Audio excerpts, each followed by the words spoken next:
وہ میری جو لائف سٹوری ہے اسپیسیفکلی، جسے آپ لائف سٹوری کہتے ہیں، سننا چاہتے ہیں، تو چند ایک ضروری گزارشات اس حوالے سے میں عرض کر دیتا ہوں۔ میرا جو ماضی ہے وہ چونکہ بلٹ اپ سارے کے سارا شروع کے جو 30-31 سال ہیں وہ بریلوی مکتب میں ہے۔ 4 اکتوبر 1977 کی میری پیدائش ہے، اور 1992 میں نے میٹرک کیا، اس کے بعد 1994 میں ایف ایس سی، اور اس کے بعد کچھ عرصہ میں انجینئرنگ یونیورسٹی لاہور کے اندر پڑھتا رہا 1995 میں۔ ان دنوں ایف ایس سی کے بعد 1 سال ضائع ہو جاتا تھا، اگلے سال شروع ہوتا تھا انجینئرنگ کا جو فرسٹ ایئر ہے۔ اسی دوران ٹیکسلا جو انجینئرنگ یونیورسٹی ہے اس میں بھی میرا ایڈمیشن ہو گیا میکینیکل انجینئرنگ میں، اور یہ کمپیریٹیولی ذرا بہتر تھی میکینیکل کے پوائنٹ آف ویو سے، کیونکہ ہمارے جو انڈسٹریل ایریا کی جو فیکٹریز ہیں وہ زیادہ تر ٹیکسلا میں ہیں۔ ایچ ایم سی ٹیکسلا ہے، ایچ آئی ٹی، اس کے علاوہ اور بھی، پھر وا فیکٹری بھی پاس ہے۔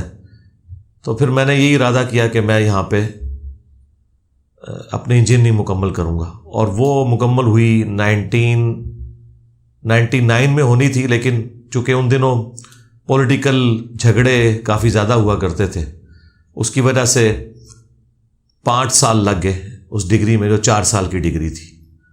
جون 2000 میں میں وہاں سے فارغ ہوا۔ لیکن یہ جو انجینئرنگ یونیورسٹی سے فارغ ہونے تک کا جو پورشن ہے یہ سارے کا سارا میرا دعوت اسلامی میں گزرا، اپنی میٹرک کی لائف سے لے کر ٹل انجینئرنگ یونیورسٹی کے اینڈ تک یہ سارے کا سارا پورشن دعوت اسلامی میں تھا۔ یعنی سبز پگڑی باندھتے تھے اس وقت، تو ظاہر ہے سبز پگڑی علامت کے طور پہ تھی، اور اس دوران جتنی بھی دعوت اسلامی کی ایکٹیویٹیز ہیں ان میں ہم حصہ لیتے تھے۔ 1994 میں آخری اجتماع ہوا تھا دعوت اسلامی کا کراچی میں، جو ان کا سالانہ اجتماع ہوتا تھا، وہ بھی میں نے اٹینڈ کیا، اور پھر 1995 میں ملتان میں انہوں نے اجتماع شفٹ کر دیے۔ 1995 سے لے کے 2001 تک جتنے اجتماع ہیں ملتان والے وہ بھی میں نے اٹینڈ کیے،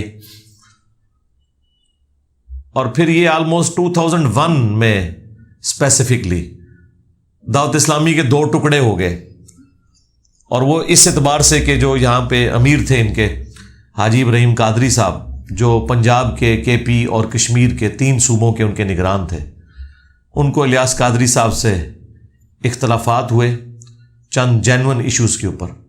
الیاس قادری صاحب سے تو میری ایک ہی ملاقات ہے، وہ 1999 میں ہوئی تھی کراچی میں فضان مدینہ کے اندر۔ ان کے گھر بھی گیا، ان کے ساتھ کھانا بھی کھایا، لیکن حاجی ابراہیم قادری صاحب کے ساتھ تو کافی عرصہ اس حوالے سے گزرا، ان کو ہم نے قریب سے دیکھا تھا، ان کے کریکٹر کے اوپر ہمیں اعتماد تھا۔ پھر کئی ایک فون کالز بھی میں نے اس وقت سن لی، مجھے آئیڈیا ہو گیا کہ الیاس قادری صاحب کا موقف درست نہیں ہے، تو اس کی وجہ سے پھر دعوت اسلامی سے علیحدگی اختیار کر لی، لیکن بریلوی فرقے کو نہیں چھوڑا، دعوت اسلامی کو چھوڑا۔ میں اپنی زندگی کا ٹرننگ پوائنٹ یہی سمجھتا ہوں، آج اگر میں ماضی میں جا کے سوچتا ہوں کہ وہ کون سی چیز تھی جس نے پہلی دفعہ مجھے تھنک آؤٹ آف باکس کرنے پر مجبور کیا، تو وہ دعوت اسلامی کا انٹرنل اختلاف تھا۔ اس کی وجہ سے مجھے یہ اللہ تعالیٰ کی طرف سے رہنمائی مل گئی کہ بڑے سے بڑا شخص جس سے آپ عقیدت رکھتے ہیں اس کے قول و فعل میں تضاد ہو سکتا ہے۔ اب وہ کیا تھا، وہ میری الگ سے بھی ویڈیو ریکارڈ ہے، دعوت اسلامی کی کہانی میری زبانی، وہ آپ دیکھ سکتے ہیں۔ بہرحال چونکہ دعوت اسلامی کو چھوڑا، پھر ہم ایک آزاد بریلوی ہو گئے، اور اسی دوران میں نے ایک لائبریری سے صحیح بخاری اور صحیح مسلم ایشو کروائیں، جو کہ شرح کے ساتھ لکھی ہوئی تھی، غلام سور رضوی صاحب کی شرح صحیح بخاری اور مسلم غلام سور سعیدی صاحب کی۔ یہ 1 سال میرا کافی کریٹیکل تھا، 2001 سے لے کے 2002 تک میں گھر پہ ہی رہا، کمر میں تھوڑی تکلیف تھی، شکر ہے وہ دوبارہ پھر نہیں ہوئی۔ تو اس دوران میں نے بخاری مسلم مکمل پڑھی، لیکن وہی شرح کے ساتھ، شرح کے ساتھ تو یہ ہوتی ہے کہ جو بخاری میں لکھا ہے آپ نے اس کو نہیں ماننا، اس کے الٹ چلنا ہے. لیکن بہرحال اس میں کافی چیزیں مجھے کلیئر ہو گئیں. میں نے اس وقت جب بخاری مسلم پڑھی تھی تو حدیث عمار کے میرے نوٹس ابھی بھی موجود ہیں 2001-2 کے. یہ ٹاپک تو بعد میں آیا نا، لیکن میں نے وہ ساری نوٹ کی ہوئی تھی چیزیں، تو مجھے کانسیپٹ آلموسٹ کلیئر ہو گئے تھے اس حوالے سے بھی. لیکن ظاہر ہے کہ وہ ایک جو صوفیت نے پنجے گاڑے میں پوری دنیا کے اندر، اس کے چنگل سے نکلنے کے لیے آپ شروحات پڑھیں گے ان فرقوں کی کہ جنہوں نے اگر چاہیں تو کتے کو بھی حلال کر دیں، تو آپ کو کوئی ہدایت نہیں ملنے والی، سیدھی سی بات ہے. پھر ایک اور ٹرننگ پوائنٹ اس حوالے سے آیا کہ میری جاب ہو گئی اسلام آباد میں 2002 کے اندر، نیسکوم میں NDC کے اندر as a mechanical engineer 17 grade میں، اور پھر وہیں سے میری ریٹائرمنٹ ہوئی 19 گریڈ کے اندر. تو اب جاب کے دوران میری فیملی تو جیلم میں تھی، بیوی بچے ماں باپ. 2005 آنورڈ، اس سے پہلے 3 سال تو شادی نہیں ہوئی بھی تھی، اور وہاں پہ بھی کوئی ٹائم بھی نہیں ہوتا تھا کہ پارٹ ٹائم بندہ کوئی دعوت و تبلیغ کا کام کر سکے. پہلے تو آلموسٹ 3-4 سال تو بڑے ٹف جاب میں تھے، تاریخ بدل کے ہی گھر واپس آتے تھے رات کو، صبح کے نکلے ہوئے. لیکن شادی کے بعد آہستہ آہستہ آفس میں بھی ذمہ داری اس طرح کی آ گئی کہ سٹیبل ہو گئی لائف. شام کے وقت 5 بجے کے بعد گھر میں جب آتے تھے تو فیملی کی ذمہ داری اس حوالے سے تو کوئی نہیں ہوتی تھی کہ کوئی ان کو ٹائم دینا ہے، کیونکہ فیملی تو یہاں ماں باپ کے پاس جیلم میں، تو وہاں ہم بیچلر رہ رہے تھے، چند دوست، اور کھانے پینے کا سلسلہ ہمارا کوکنگ کا ہوتا تھا، ایک کوک بھی تھے ہمارے پاس، اور آفس میں تو کھانے پینے کا ویسے ہی سلسلہ ہوتا ہے. تو پھر زیادہ وقت مل گیا اس حوالے سے کہ قرآن و سنت کو اسٹڈی کیا جائے. تو دین کے راستے پہ چلنے کے اعتبار سے جو پہلی چیز آپ سمجھ سکتے ہیں کہ آئی، وہ ایک بریلوی مکتب میں جس بندے کا بلٹ اپ ہوا ہے وہ صوفیت کی طرف مائل ہوتا ہے، کیونکہ لوگوں کو یہی بتایا جاتا ہے کہ یہ اصل میں اللہ کے نیک بندے ہیں. تو تصوف کی طرف مائل ہوا. ویسے میں انجینئرنگ یونیورسٹی میں بھی تصوف کی کتابیں پڑھ چکا ہوا تھا، یعنی ابھی میری داڑھی بھی نہیں نکلی تھی تو میں نے یہ مکاشفۃ القلوب اور کیمیائے سعادت اور کشف المحجوب، تذکرۃ الاولیاء، یہ ساری جو بابوں کی کتابیں یہ میں نے پڑھی ہوئی تھیں، اور ہم بھی کوئی بابا بننے کے راستے پر ہی چلنا چاہتے تھے. اس لیے میں اکثر کہتا ہوں کہ اگر آپ نیک نیتی کے ساتھ غلط راستے پر بھی چل پڑیں تو اللہ تبارک و تعالیٰ آپ کو کان سے پکڑ کر سیدھے راستے پہ چلائے گا، اگر آپ اللہ تعالیٰ کے ساتھ مخلص ہیں. یہ ذہن میں رکھیے گا. کئی لوگ جو نبی صلی اللہ علیہ وآلہ وسلم کے ساتھ دشمنی رکھنے والے تھے، آپ کے قتل کے ارادے سے نکلے، اللہ تعالیٰ نے انہیں بھی ہدایت دے دی. یہ اللہ تعالیٰ کے فیصلے ہیں، وہ جسے چاہے ہدایت دے دیتا ہے، لیکن اس کے لیے اخلاص شرط ہے. بہرحال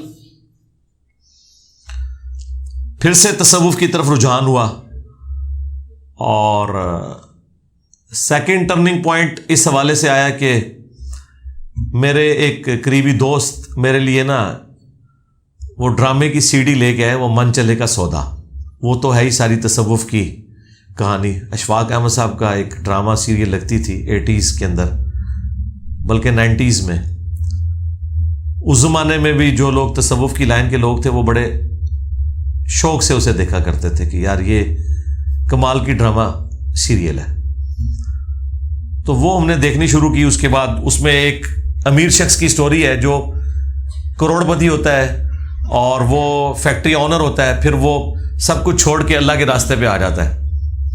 وہ انسان کے اندر بڑی موٹیویشن پیدا کرتا ہے. تو موٹیویشن انیشلی وہاں سے بھی پیدا ہوئی اس حوالے سے کہ اللہ کے راستے پہ چلنا ہے.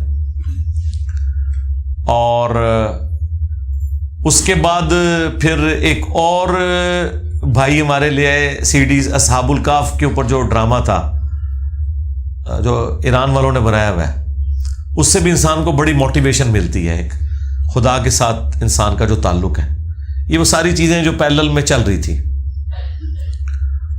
پھر شوق پیدا ہوا کہ دعوت و تبلیغ کا کام دوبارہ سے شروع کیا جائے، جو آلموسٹ 5-6 سال کی بریک آ چکی تھی۔ تو ان دنوں میں G10-4 میں رہتا تھا، وہاں بریلویوں کی ایک پاس مسجد تھی، میں نے ان سے کہا کہ میں یہاں پہ درس کا سلسلہ شروع کرنا چاہتا ہوں، اور درس وہاں پہ ہفتے میں 4 دن میں نے درس شروع کیا، منڈے، ٹیوزڈے، وینسڈے اور تھرسڈے، کیونکہ فرائیڈے کو تو میں نے آنا ہوتا تھا اور ہفتہ اتوار میرا جیلم ہوتا تھا۔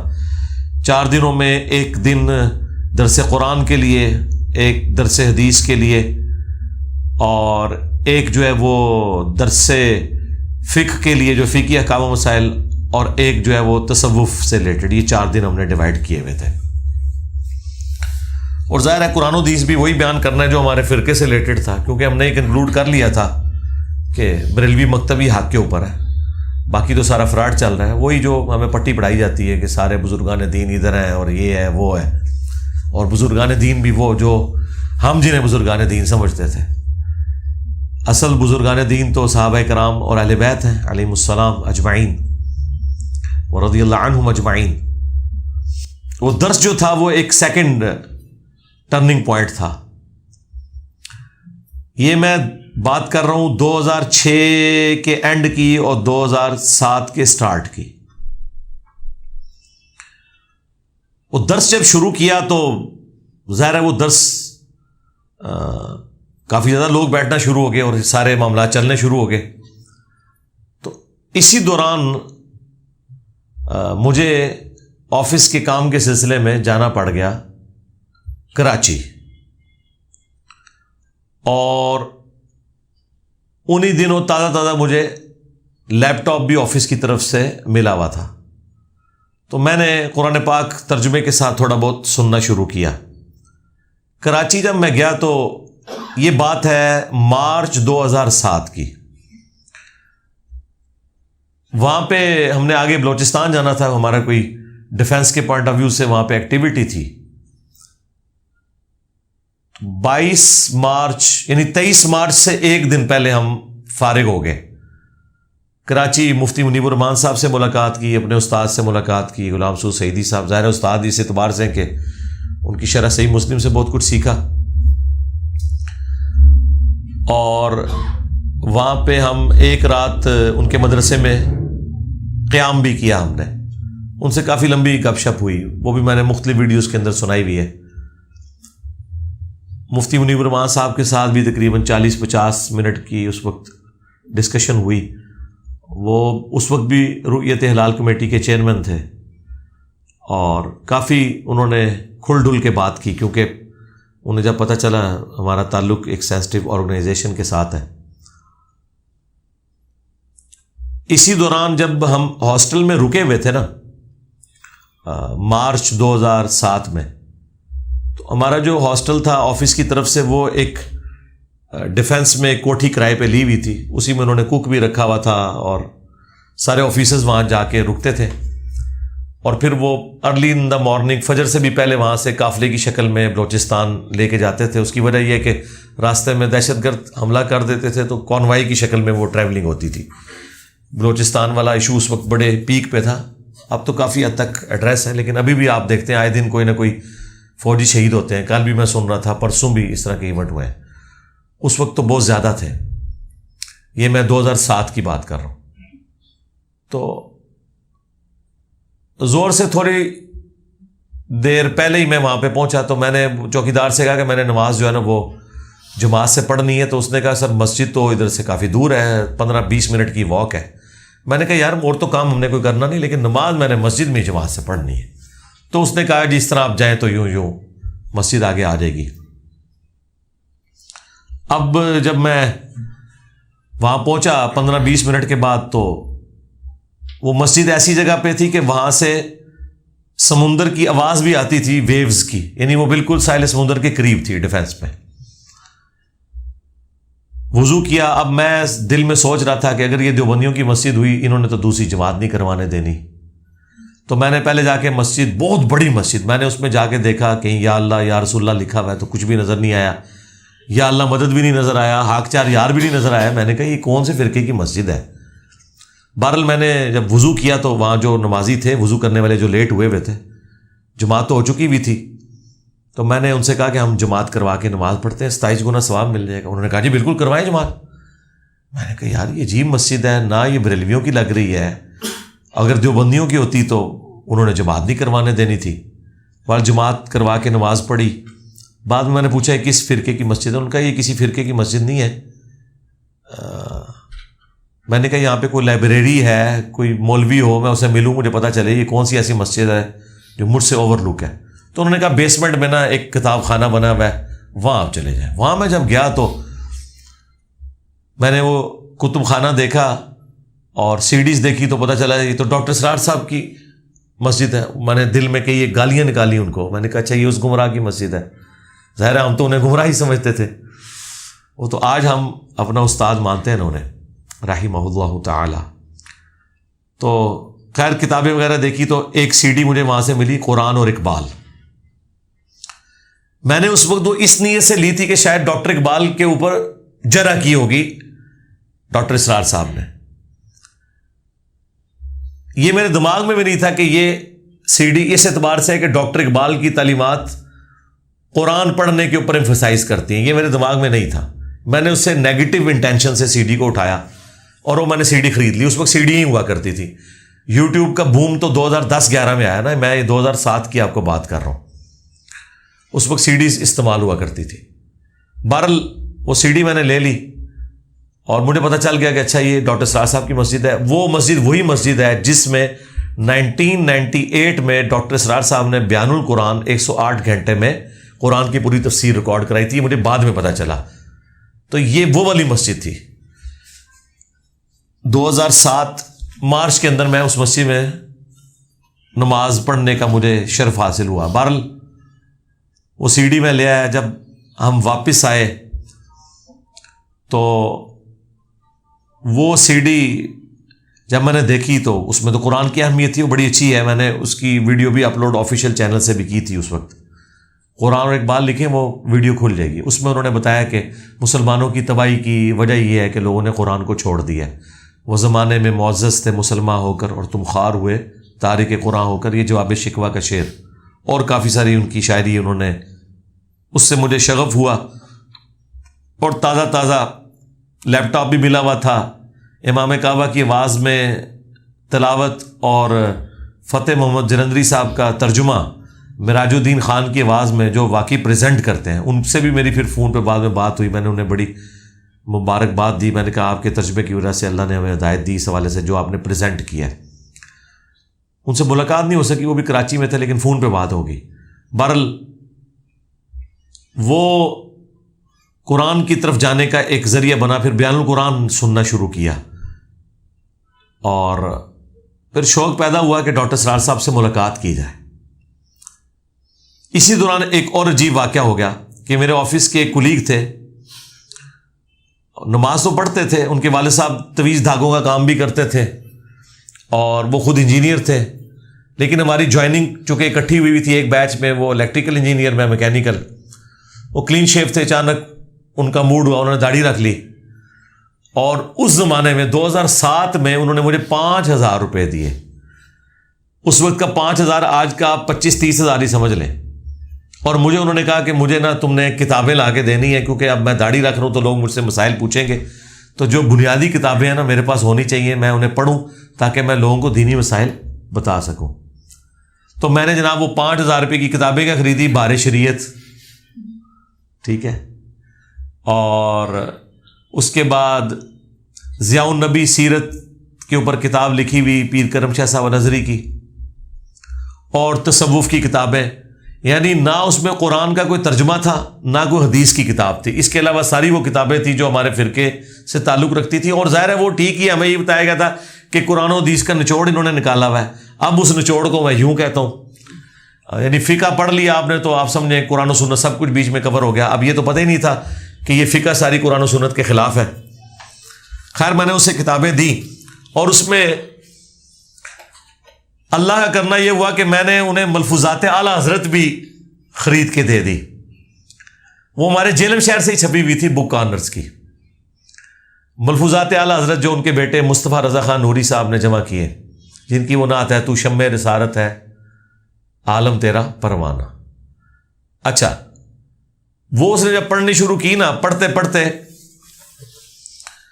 اس نے وہ عبارت پڑھی کہ اعلیٰ حضرت سے سوال ہوا کہ آپ کہتے ہیں کہ انبیاء بھی قبروں میں زندہ ہیں، اولیاء بھی زندہ ہیں، تو ان میں فرق کیا ہے دونوں میں؟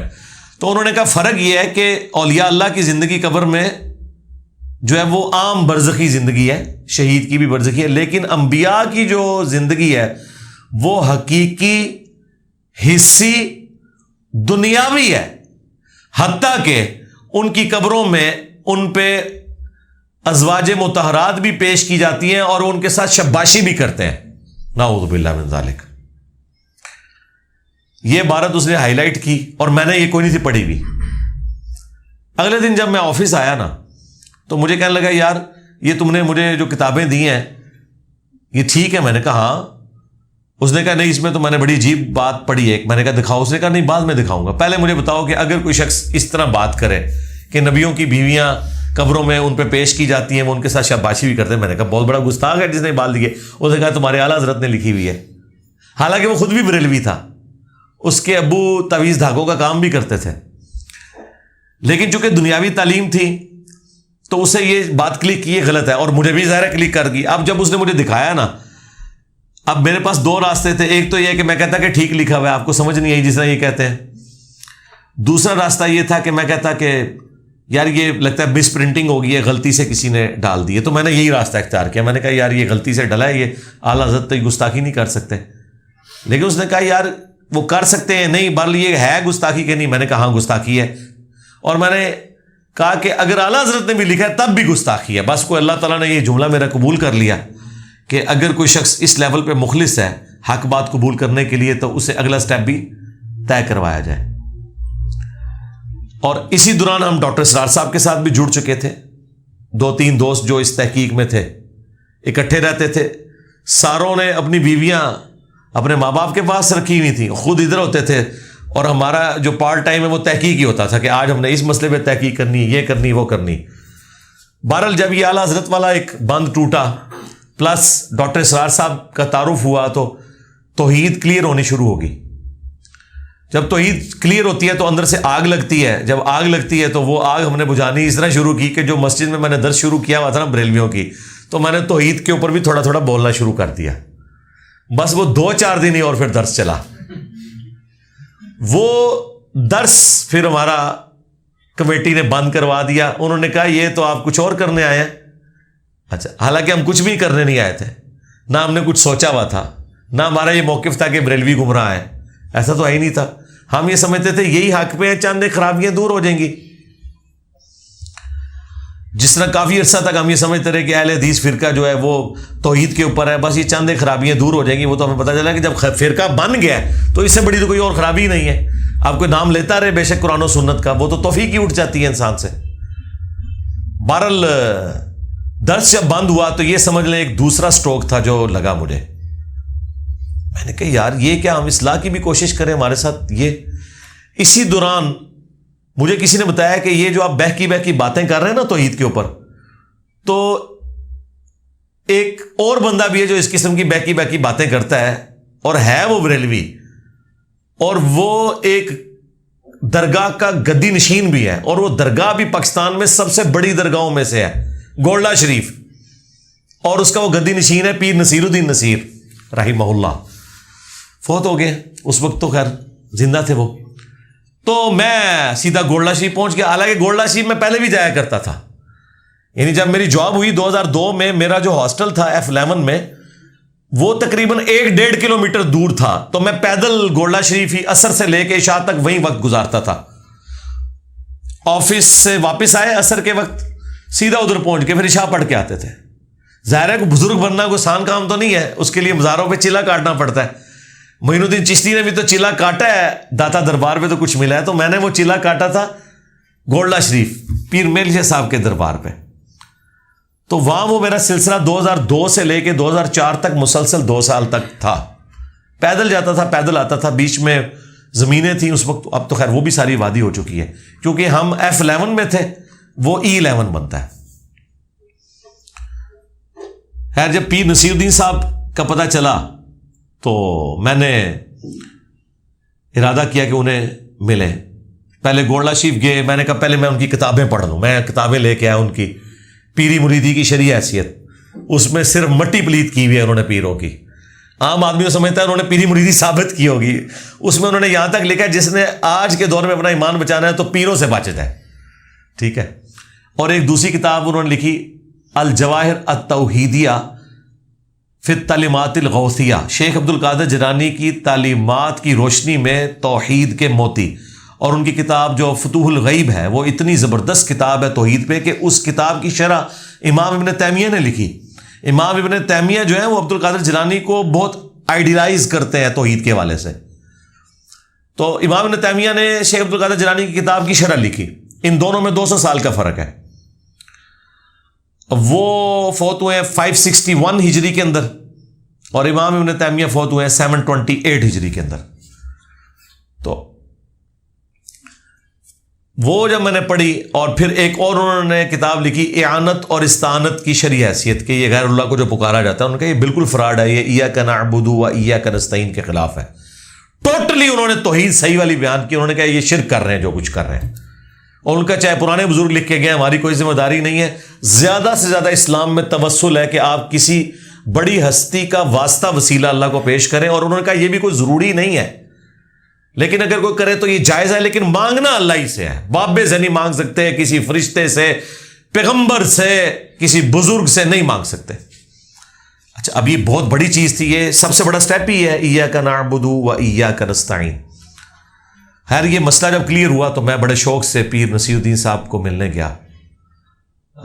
2007 میں ان کے گھر پہ ملاقات ہوئی، بڑے اچھے طریقے سے انہوں نے ڈیل کیا، اور لوگ بھی آئے ہوئے تھے، اور وہاں میں نے یہ منظر اپنی آنکھوں سے دیکھا کہ ایک کوئی بوڑھی سی عورت آئی ہوئی تھی، اس نے اپنے دوپٹے سے کھول کے 50 روپے کا نوٹ نذرانے کے طور پہ جب ان کو دیا، انہوں نے کہا مائی کی کرنی پی ہے، ایسے پڑھ کے انہوں نے پیچھے نوٹ پھینکا، انہوں نے کہا یہ اگ میرے تو دور رکھ، پنجابی میں وہ بول رہے تھے، وہ جو پنڈی کے لوگوں کی ہے ٹپیکل پنجابی۔ بہرحال میں نے کہا یار اس طرح کے پیر بھی ہیں جو ان چیزوں سے بھاگتے ہیں، اور باقی میں نے انہیں بتایا کہ اس طرح میں ان کا جی توحید ہی ہے بیٹا، اور تو کوئی شے نہیں ہے۔ یہ 2007 میں ان سے ملاقات ہوئی، ایک سٹیپ اور طے ہو گیا، لیکن ابھی تک میرا یہ عقدہ حل نہیں ہوا تھا۔ ظاہر ہے کہ وہ بھی ایک صوفی، توحید درست لیکن حنفی، اور وہ سارا سلسلہ، ان ساری چیزوں سے مجھے لگا کہ یار اگر توحید انسان اپنی ٹھیک کر لے تو انسان ایک اچھا مسلمان ہے۔ اور اس کمپیریزن میں مجھے لگا کہ یہ دیوبندی جو ہے نا یہ کافی بہتر ہے، کیونکہ اور ہے بھی ہے، حقیقت ہے، اس میں کوئی شک نہیں ہے، ہمارا علمی اختلاف اپنی جگہ، لیکن زمین و آسمان کا فرق ہے بریلویوں اور دیوبندیوں میں توحید کے اعتبار سے دیکھیں، اور میں اپریشیٹ کرتا ہوں تبلیغی جماعت سے، میں اسی لیے اتنی محبت کرتا ہوں۔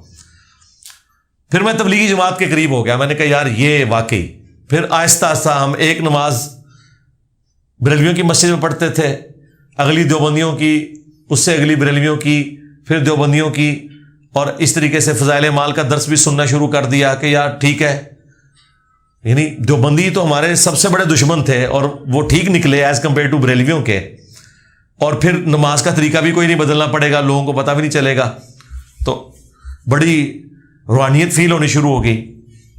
لیکن ایک پوائنٹ میرے دماغ میں اٹکا ہوا تھا، اور وہ پوائنٹ تھا اسام الحرمین والا، جو اعلیٰ حضرت نے ان پہ کفر کے فتوے لگائے ہوئے تھے۔ اب ان گستاخیوں کی تو تعویل ممکن ہی نہیں ہے، تو میں یہ بھی سوچتا تھا کہ اگر دیوبندی ٹھیک ہے تو یہ اعلیٰ حضرت نے جو فتوے لگائے وہ تو ان کے بزرگوں نے ساری گستاخیاں کی ہوئی ہیں، اس سے ان کو چھٹکارا کیسے ملے گا، کیونکہ اس کے بغیر تو یہ مسئلہ نہیں حل ہونے کا۔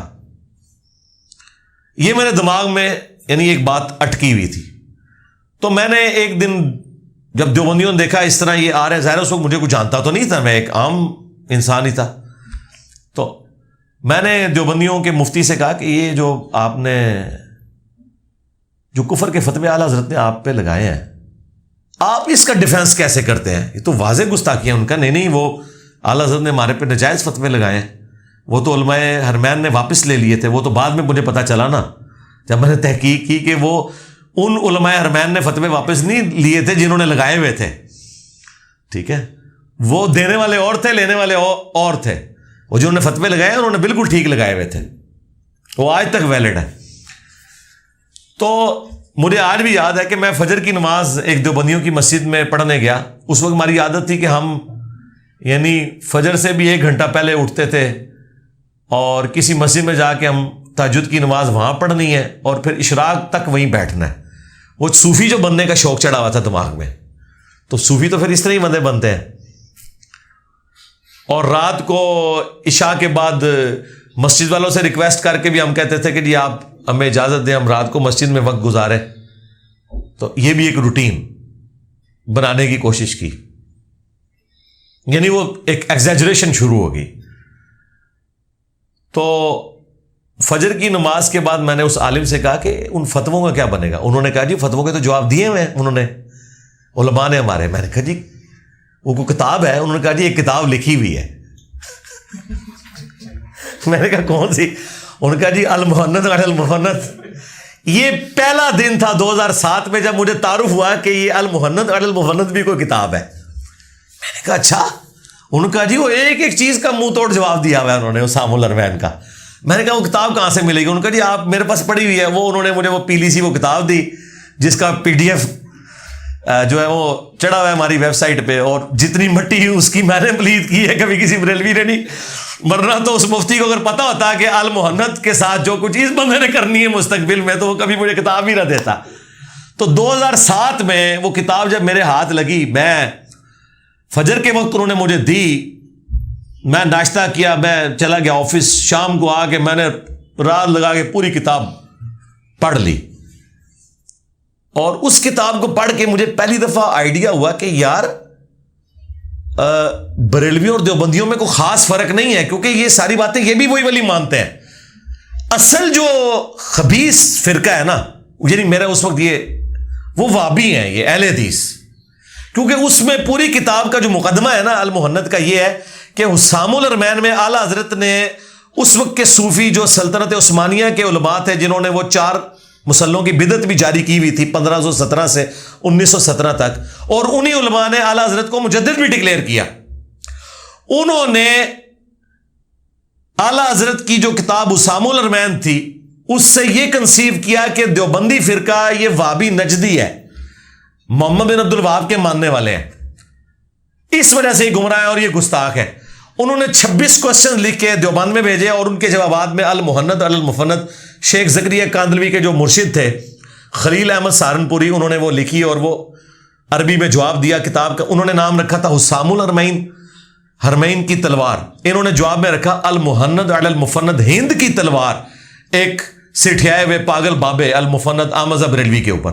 وہ کیونکہ عرب ملکوں میں نا ہند کی تلوار بڑی مشہور تھی، کیونکہ یہ لوہے کی صنعت ہے ایک فیلڈ، اس میں ہند کے لوگ نبی الاسلام کے زمانے میں بھی بڑے آگے تھے۔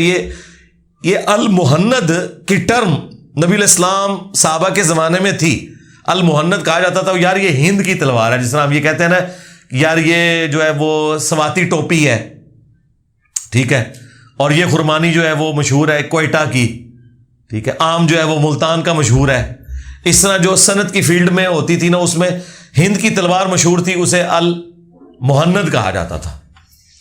تو انہوں نے تلوار کا مقابلہ تلوار سے کیا، اور اس میں انہوں نے کہا کہ ہم تو بالکل یہ وہابی نہیں ہے، اور پھر وہ سارے عقیدے جو صوفیوں والے تھے انہوں نے مانے۔ اچھا اس کتاب کو مجھے پڑھ کے لگا کہ یار بریلوی دیوبندیوں میں تو سوائے گستاخانہ عبارتوں کے اور تو کوئی فرق نہیں ہے، میلاد یہ بھی مانتے ہیں، میلاد وہ بھی مانتے ہیں، ٹھیک ہے، یہ بھی بزرگ بابوں کے وسیلے اور توسل کے قائل ہیں، وہ بھی قائل ہیں، یہ بھی نبی الاسلام کی قبر مبارک کی زندگی کو برزخی نہیں دنیاوی مانتے ہیں، وہ بھی دنیاوی مانتے ہیں، یہ بھی وہابیوں کو گمراہ سمجھتے ہیں، وہ بھی وہابیوں کو گمراہ سمجھتے ہیں۔ لہذا میں نے کنکلوڈ کر لیا کہ اچھا اصل مسئلہ جو ہے نا وہ ہے وہابی فرقہ، اہل حدیث، اور یہ اہل حدیث فرقہ ہی ہے جس نے دیوبندیوں میں سختی پیدا کی ہے کئی معاملات کے اندر، جس کی وجہ سے یہ کئی معاملات میں ڈیویٹ کر گئے ہیں فقہ حنفی سے، اور بریلوی جو ہے وہ ان کی ضد میں دوسری طرف نکل گیا۔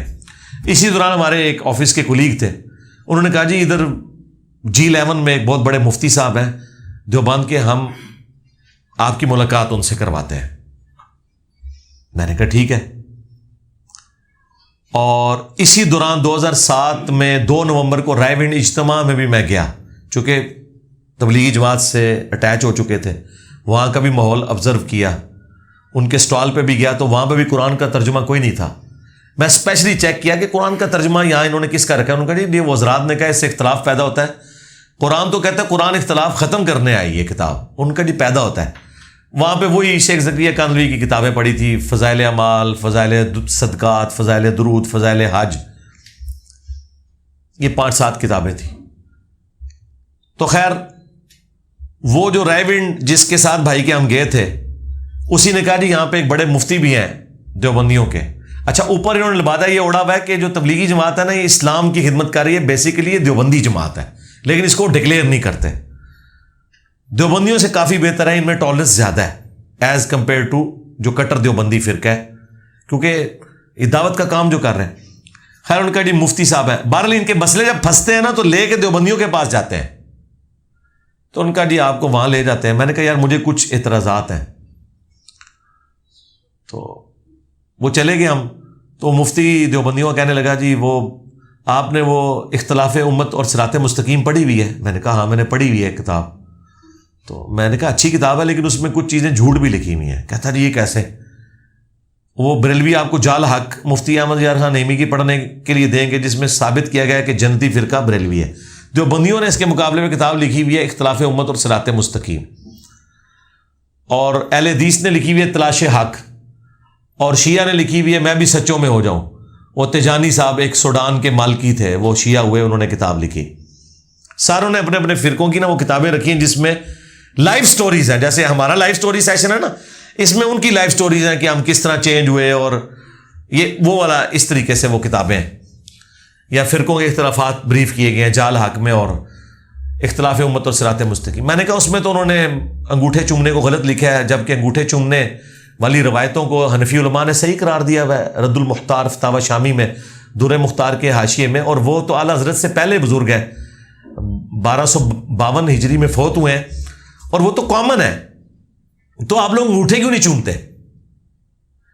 تو اس نے کہا روایتیں ضعیف ہیں۔ میں نے کہا ضعیف روایتیں تو فضائل اعمال میں بھی ہیں، اور فضائل میں تو قبول ہوتی ہیں۔ تو انہوں نے کہا نہیں وہ فضائل ہیں، لیکن وہ چونکہ اب آپ کو پتہ ہے بریلوی کرتے ہیں نا، اس لیے اب ہم نہیں انگوٹھے چوم سکتے۔ میں نے کہا واہ، یہ اصل بات ہے جو اس کے منہ سے نکل گئی کہ چونکہ بریلوی چومتے ہیں، گرچہ فقہ حنفی میں لکھا ہوا ہے رد المختار میں، فتاوی شامی میں رد المختار کا جو حاشیہ ہے در مختار کا رد المختار کے نام سے، کہ آپ نے اذان کے جواب میں دونوں دفعہ انگوٹھے چومنے ہیں، اور ایک دفعہ کہنا ہے قرۃ عینی بک یا رسول اللہ، یا رسول اللہ میری آنکھوں کی ٹھنڈک ہے، اور دوسری دفعہ کہنا ہے صلی اللہ علیہ یا رسول اللہ صلی اللہ علیہ وآلہ وسلم۔ اچھا پھر ایک اس سے مس ہینڈلنگ ہو گئی۔ میں نے کہا اچھا آپ مجھے بتائیں، آپ نماز میں جب یہ تشہد پڑھتے ہیں، اس میں اختلاف ہے نا بریلویوں کا اور دیوبندی اہل حدیث کا، تو یہ السلام علیکہ ایھا النبی جو ہے یہ تو وہی ہے السلام علیکہ یا رسول اللہ، تو آپ کو کیا مسئلہ ہے؟ کہتا نہیں قبر رسول پہ پڑھ سکتے ہیں، یہاں نہیں پڑھ سکتے۔ میں نے کہا یہاں ہم نماز میں پڑھتے ہیں، کیسے نہیں پڑھ سکتے؟ ہاں آپ حاضر و ناظر کے عقیدے سے اختلاف کر سکتے ہیں۔ وہ کہتا نہیں جی یہاں پہ یہ درود پڑھنا بدعت ہے، غلط ہے۔ میں نے کہا نماز میں ہے؟ وہ کہتا ہے نماز میں جو ہے نا وہ شب معراج کی گفتگو ہے، تو ہم اس کو حکایتاً سٹوری کے طور پہ پڑھ رہے ہوتے ہیں۔ اب وہ بات کر رہا تھا بریلوی کے ساتھ، بریلوی تو دیوبندیاں کھنگڑ بھی نہیں دے دے، اب ہے کہ قائتن کتے لکھے ہے کہ شب معراج کی گفتگو ہے؟ یہ تو بخاری مسلم میں ہے کہ تشہد نبی علیہ السلام نے اس طرح تعلیم فرمایا۔ ابن مسعود کہتے ہیں جیسے قرآن کی آیات ابن عباس کا قول ہے، ابن مسعود کہتے ہیں نبی علیہ السلام نے میرا ہاتھ دونوں ہاتھوں میں لے کے تشہد تعلیم فرمایا، اور یہ انشائیہ ہم پڑھتے ہیں، ہم اللہ کے نبی پہ سلام پڑھتے ہیں، کیونکہ آگے الفاظ ہے جب تم سلام پڑھو گے تو زمین و آسمان میں ہر نیک مخلوق تک اللہ تمہارا سلام پہنچا دے گا، السلام علینا وعلی عباد اللہ الصالحین۔ اچھا میں نے کہا یہ تو واضح حدیث ہے، یہ کس طرح آپ کہہ سکتے ہیں قائتن ہے؟ یہ تو انشائیہ ہے، انٹینشنلی ہے۔ تو میں نے کہا مجھے قرآن و سنت سے دلیل دیں۔ جب میں نے یہ جملہ بولا، اور میں بول رہا کیا تھا؟ بریلویوں کی حق میں بول رہا تھا، اور دلیل کیا؟ قرآن و سنت کی۔ اس کے منہ سے ایک جملہ نکل گیا، اس نے کہا یہ جو جس قسم کی تم باتیں کر رہے ہو نا، ان قریب تم اہل حدیث ہو جاؤ گے، یہ جو تم نے گمراہ کن باتیں شروع کی ہوئی ہیں، یہ قرآن و سنت سے دکھاؤ. میں نے مسجد میں اسے کہا, میں نے کہا اہل حدیث کو تو میں کافر سمجھتا ہوں قادیانیوں کی طرح, نعوذ باللہ, اس زمانے کی بات کر رہا ہوں. یہ بھی میرے اہل حدیثوں نے کلپ کاٹا ہوا ہے, آپ کو پتا ہے, فیس بک پہ گلے پھاڑنے والوں نے چڑھایا ہوا ہے, جو میں سٹوری کے طور پہ سنا رہا ہوں. تو میں نے کہا ان کو تو میں کافر سمجھتا ہوں, آپ ان کا والا مجھے دے رہے ہو. کہتے نہیں, یہ جو آپ باتیں کر رہے ہیں نا کہ قرآن و حدیث سے ثابت ہو, جو بھی یہ بات کرتا ہے وہ اہل حدیث ہو جاتا ہے. میں نے کہا دیکھو میں تو کوئی نہیں ہوں اہل حدیث, وہ تو نجدی فرقہ ہے, شیطان کا سینگ ہے, اور یہ جو کچھ ہمیں پڑھایا گیا تھا. خیر یہ کوئی ہیپی اینڈنگ نہیں ہوئی. ہم عشاء کی نماز پڑھ کے وہاں سے نکلے تو میرے ساتھ جو میرا دوست تھا ایک انجینئر, وہ مجھے کہنے لگا کہ یار ہم نے بریلویوں کو بھی چیک کر لیا, دیوبندی بھی ہٹ درم ہی نظر آ رہے ہیں, باقی عقائد بھی ان کے ویسے ہی ہیں, تو کیا حرج ہے کہ ہم اہل حدیث کو بھی چیک کریں. میں نے کہا یار ہے ہی گمراہ فرقہ, اس کو تو چیک کرنے کی ضرورت ہی نہیں ہے, یہ تو انگریزوں کی پیداوار اور ملکہ وکٹوریا سے ہوئے اور یہ وہ ساری باتیں وہی جو انہوں نے مشہور کی ہوئی ہیں. تو اس نے مجھے بڑی اچھی بات کی, اس نے کہا یار بات یہ ہے کہ ہم تو اس وقت حق کی تلاش میں نکلے ہیں, پڑھے لکھے لوگ ہیں, اگر دلیل میں کوئی بات ہوگی تو قبول کریں گے, ادروائز ہم چھوڑ دیں گے, کیا حرج ہے ہم اگر اہل حدیث کو بھی چیک کریں.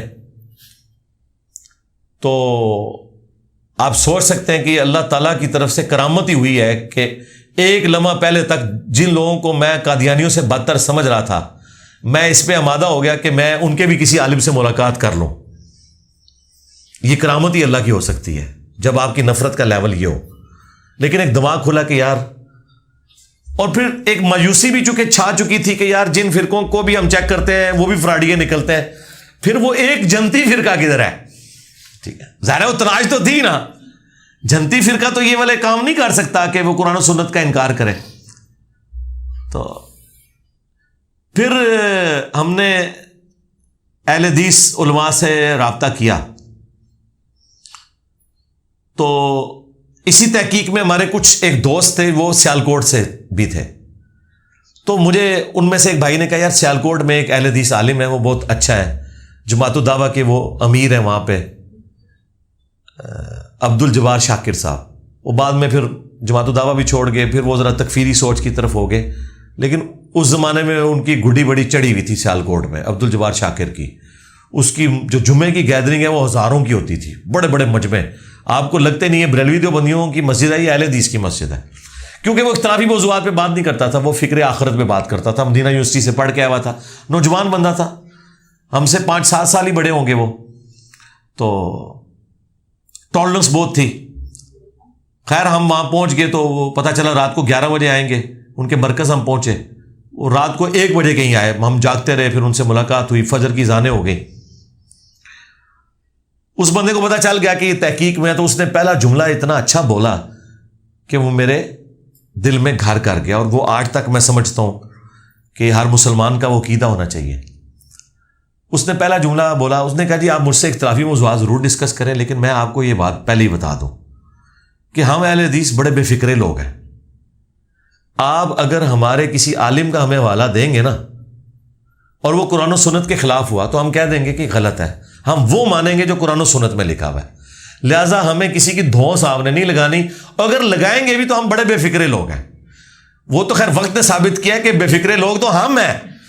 ہاں, ان کو کیا پتا تھا کہ بنو امیہ کی کارستانیاں جب بخاری مسلم سے حدیثیں مار نکلے گی, تقتل الفیۃ الباغیہ 2812, تو ان کے لیے موت ہو جائے گی قرآن و سنت کو ماننا. وہ بے فکرے لوگ تو ہم ہیں اللہ کے فضل سے. ان کا جی ہم صرف ایک شخص کو مانتے ہیں جس کی قبر مدینے میں صلی اللہ علیہ وآلہ وسلم, ان سے اختلاف نہیں ہو سکتا. امام مالک کا قول, انہوں نے کہا کہ وہ قبر رسول کی طرف اشارہ کرتے تھے کہ ان کے سوا ہر ہستی سے اختلاف ہو سکتا ہے, اور ان کے سوا ہر شخص کی بات مردود بھی ہو سکتی ہے اور مقبول بھی.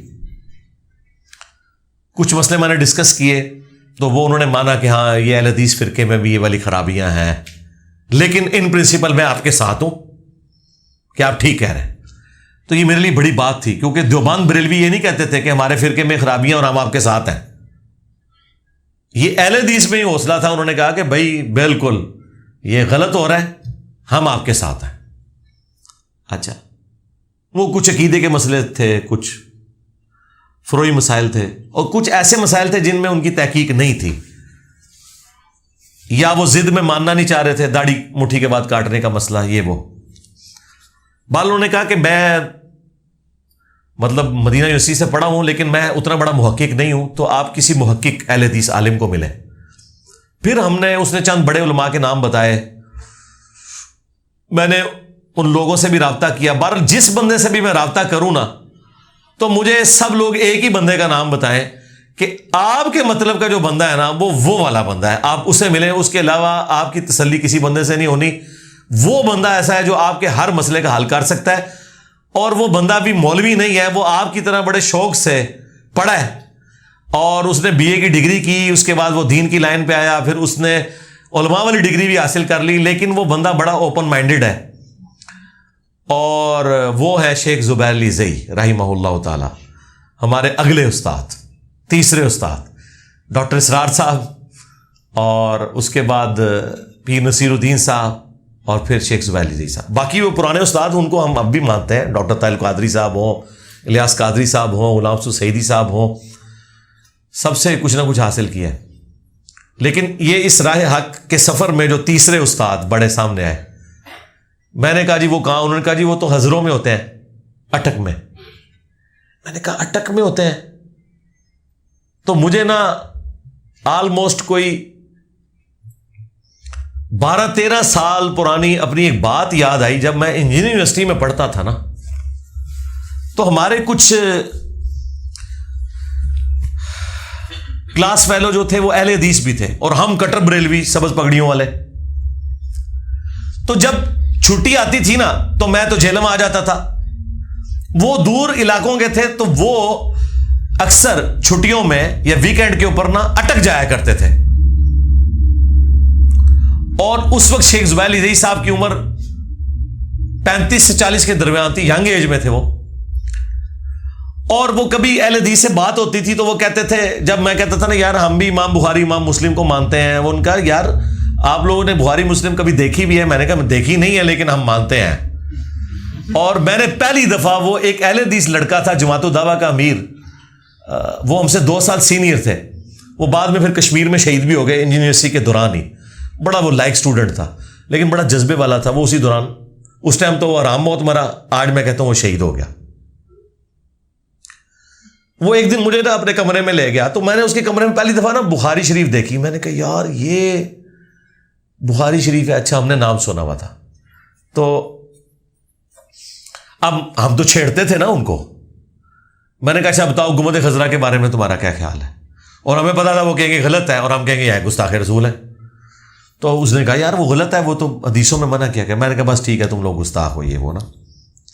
تو میں نے یزید کے مسئلے کے بارے میں پوچھا تو اس نے کہا جی یزید کو اچھے الفاظ کے ساتھ نا اس نے یاد کیا، اور اس نے آگے ایک اور جملہ بولا، اس نے کہا ہم بس حضرت ابو بکر عمر عثمان تک تو یہ خلیفہ جو ہے نا مانتے ہیں، حضرت علی جو ہے وہ ایگریڈ اپان خلیفہ نہیں ہے۔ اس وقت مسلمانوں کے 2 گروہ بن گئے تھے، تو حضرت علی اور حضرت امیر معاویہ۔ اچھا، اور مجھے اس وقت ان مسائل کی کوئی تحقیق نہیں تھی، میرے لیے کوئی امپورٹنٹ نہیں تھا۔ تو اس نے کہا بہرحال اگر آپ تحقیق کرنا چاہتے ہیں تو ہمارے استاد ہیں، ہم ویکینڈ پہ ان کے پاس نا اٹک جاتے ہیں۔ اٹک جو ہے وہ وہاں سے آپ سمجھ لیں 1.5-2 گھنٹے کا سفر ہی تھا ٹیکسلا یونیورسٹی سے، تو ہم آپ کو نا ہزروں لے جاتے ہیں شیخ زبیر صاحب کے۔ میں نے کہا میں کیوں جاؤں گا اس کے پاس؟ اچھا، یعنی وہ جب انہوں نے مجھے شیخ زبیر صاحب کا بتایا نا مجھے یاد آیا کہ وہ ساری چیز ریکال کرتی ہے۔ اچھا، کچھ دنوں بعد نا میں انجینئرنگ یونیورسٹی میں جب تھا اسی لڑکے کے کمرے میں دوبارہ گیا نا تو 2-4 باتیں ڈسکس ہوئی نا، تو مجھے کہنے لگا وہ علی بھائی میں نے آپ سے اس وقت جو ذکر کیا تھا نا وہ یزید والا مسئلہ وہ ہمارا غلط تھا، یزید جو ہے نا وہ درست نہیں تھا، اور میر معاویہ بھی مسلمانوں کے حکمران نہیں ہے، حضرت علی خلیفہ راشد ہے۔ میں نے کہا اچھا، میں نے کہا تمہیں کس نے بات بتائی؟ اس نے کہا جی میں شیخ زبیر علی زئی صاحب نے نا ہمارا یہ مسئلہ کلیئر کر دیا اس زمانے میں۔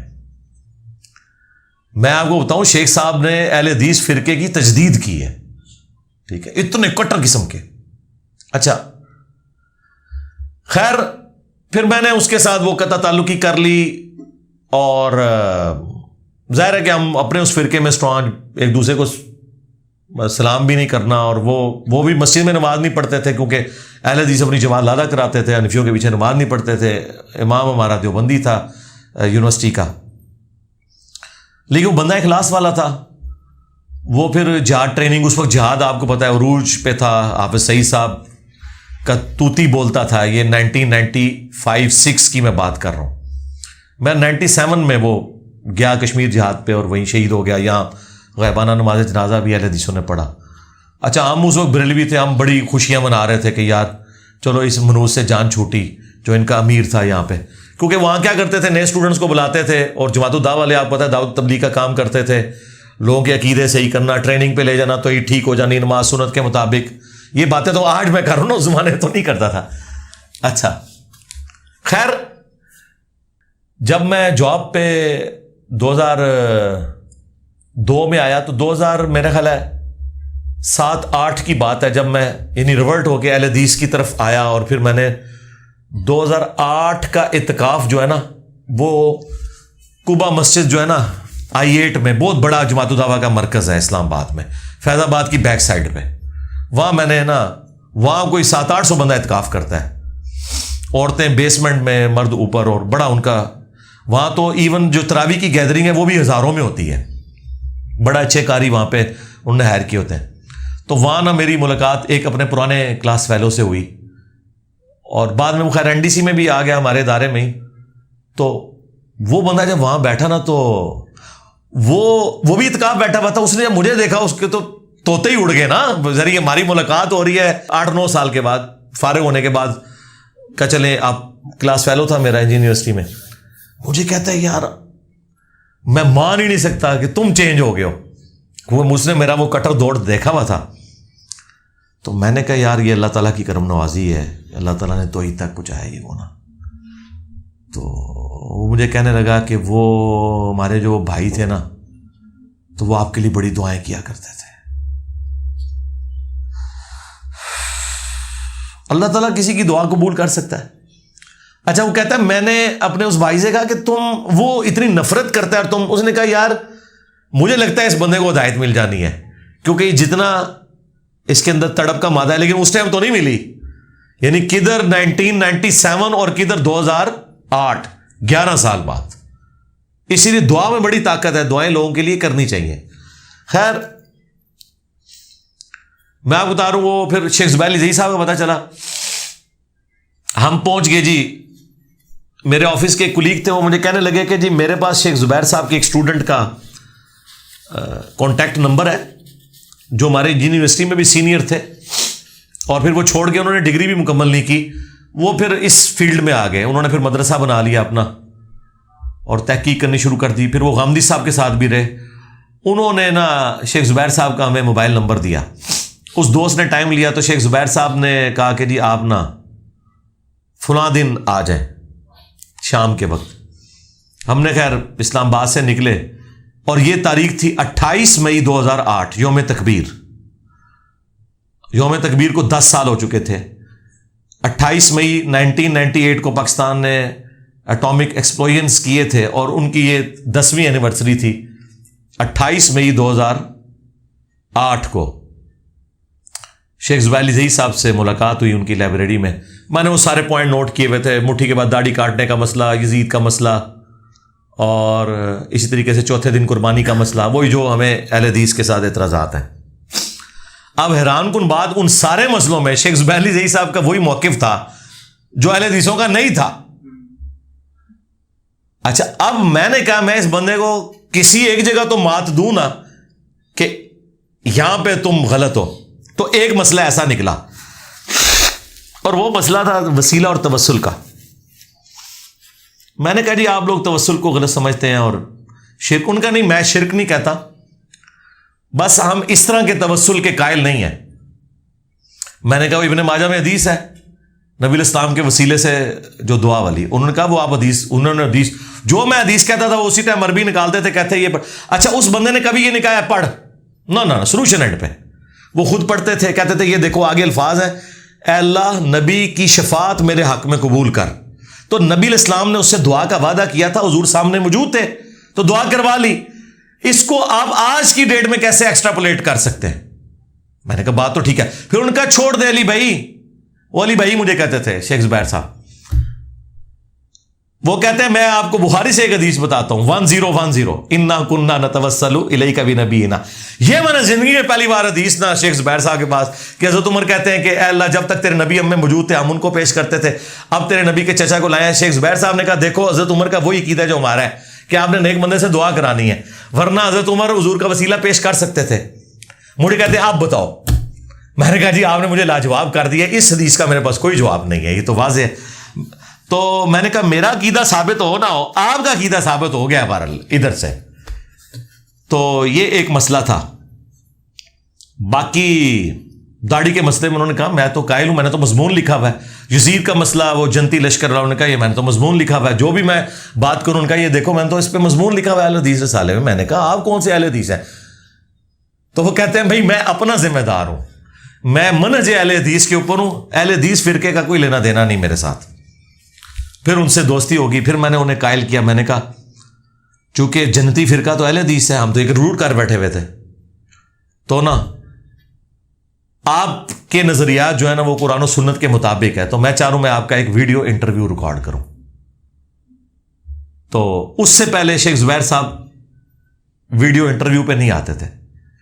انہوں نے ایگری کر لیا. 17 جون 2009 کو میں حاضر ہو گیا, یعنی ملاقات ہوئی تھی 28 مئی کو, اور 28 مئی کے دن ہی میں نے رفع الاجدین کے ساتھ نماز پڑھی تھی پہلی مغرب کی شیخ صاحب کے پیچھے, اور عشاء کی. یعنی یوم تکبیر کے دن ہم نے بھی وہ بت گرا دیے. ٹھیک ہے, جو یہ کہتے ہیں نا وہ بت رکھ کے آتے تھے, بت نہیں رکھتے تھے. بہرحال یہ ہو گیا. تو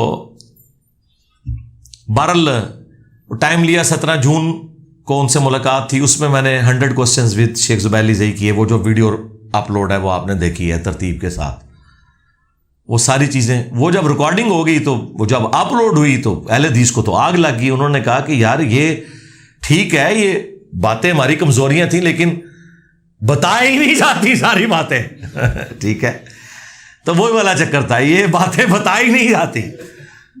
وہ سارے شیخ صاحب کے شاگرد شیخ صاحب سے ناراض ہوئے اور غصہ کیا کہ یہ آپ نے کیا کر دیا. چوتھے دن قربانی کے اگر آپ قائل نہیں تھے تو اس کا یہ مطلب تو نہیں آپ مسئلہ کہ اہل حدیث کے اوپر یہ کرتے.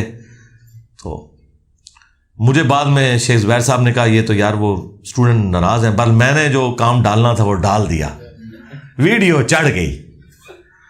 بہرحال شیخ زبیر صاحب تو شریف النفس آدمی تھے, تو اس کے بعد پھر میں نے 2-3 ان کی اور ریکارڈنگز کر لیں. اپنے لیپ ٹاپ ان کے سامنے رکھتا تھا اور ریکارڈنگ کر لیتا تھا. پھر جب میں نے آخری ان کی ریکارڈنگ جو کی ہے نا, تو اس وقت انہوں نے کہا جی میں نے نہیں ریکارڈنگ کروانی ہے, وہ لوگ یہ کرتے ہیں اور وہ کرتے ہیں, لوگ باتیں کرتے ہیں. تو میں جمعے سے پہلے ہی پہنچ گیا وہاں پنڈی, وہ جمعہ پڑھانے آئے ہوئے تھے. میں نے کہا شیخ صاحب یہ ضروری ہے, آپ کو پتہ نہیں ہے اصلاح یہ وہ. خیر قائل کیا, وہ قائل ہو گئے.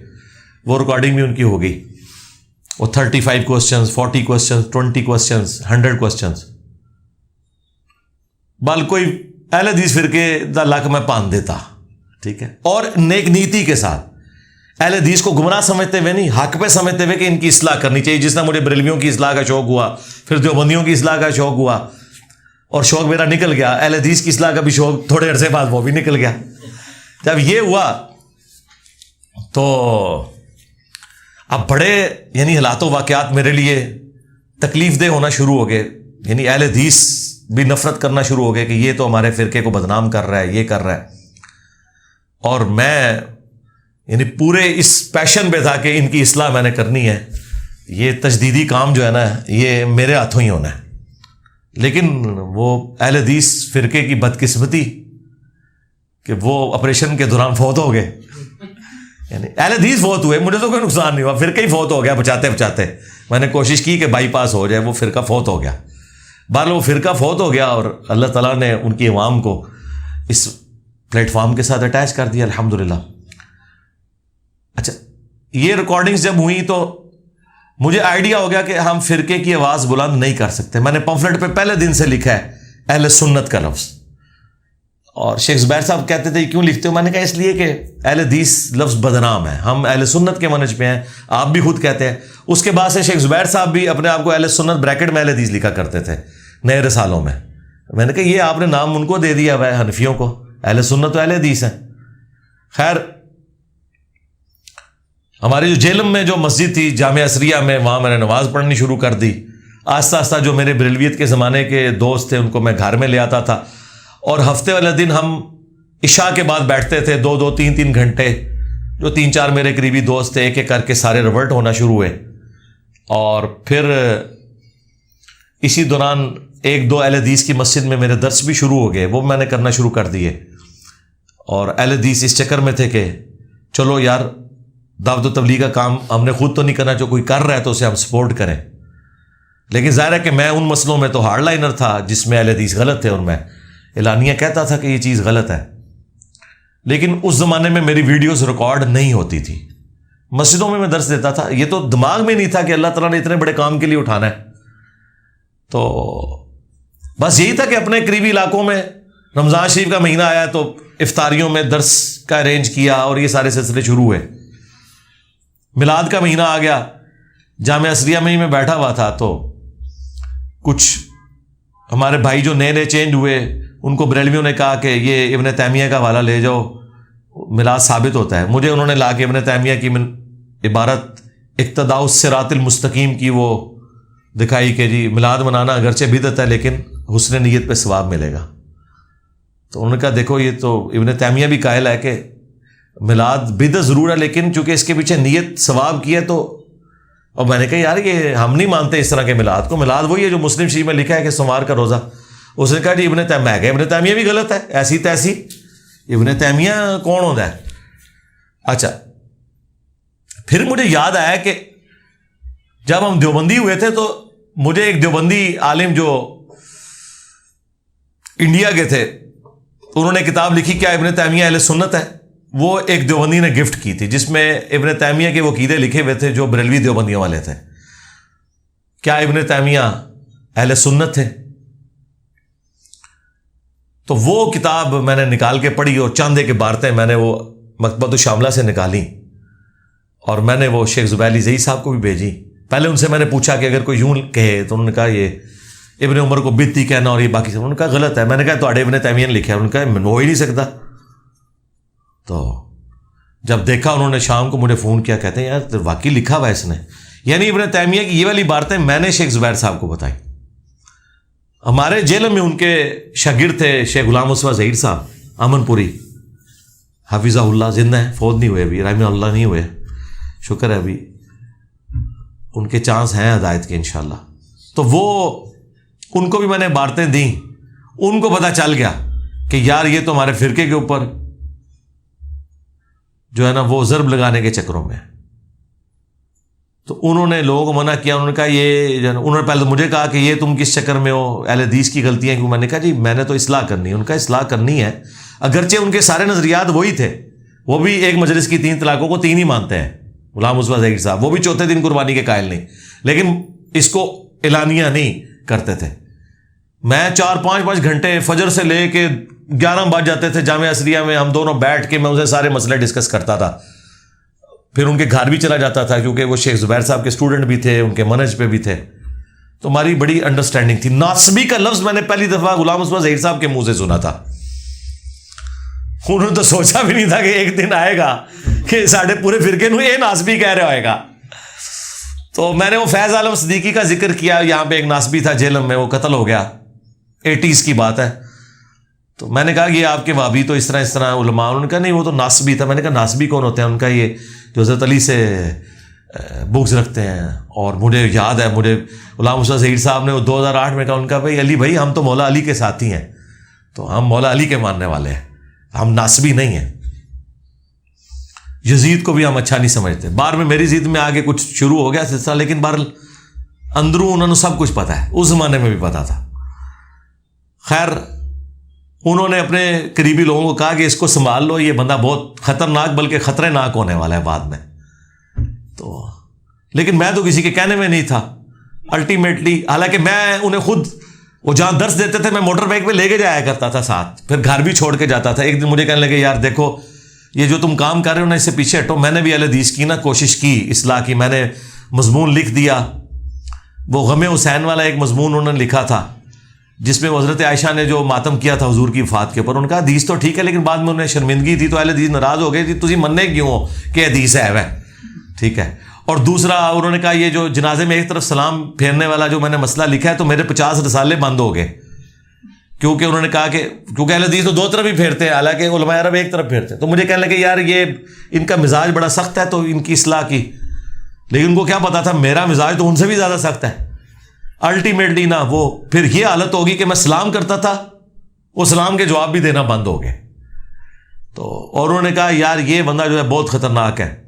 شیخ زبیر صاحب کو فون پہ انہوں نے بڑی بدتمیزی کی, مجھے شیخ زبیر صاحب نے خود بتایا, بلکہ وہ ویڈیو ایک آڈیو ریکارڈنگ بھی ہے جس کے انہوں نے اینڈ پہ کہا کہ میں نے تو 3 دن ہوئے فون بند کیا ہوا ہے, اس نے میرے ساتھ بڑی بدتمیزی کی ہے غلام مصطفیٰ ظہیر نے, حالانکہ میرا اسٹوڈنٹ ہے, اور وہ مجھے کہتا ہے تم منافق ہو کہ تم علی کو گمراہ کر رہے ہو اور اہل حدیث فرقے کا نقصان ہو رہا ہے.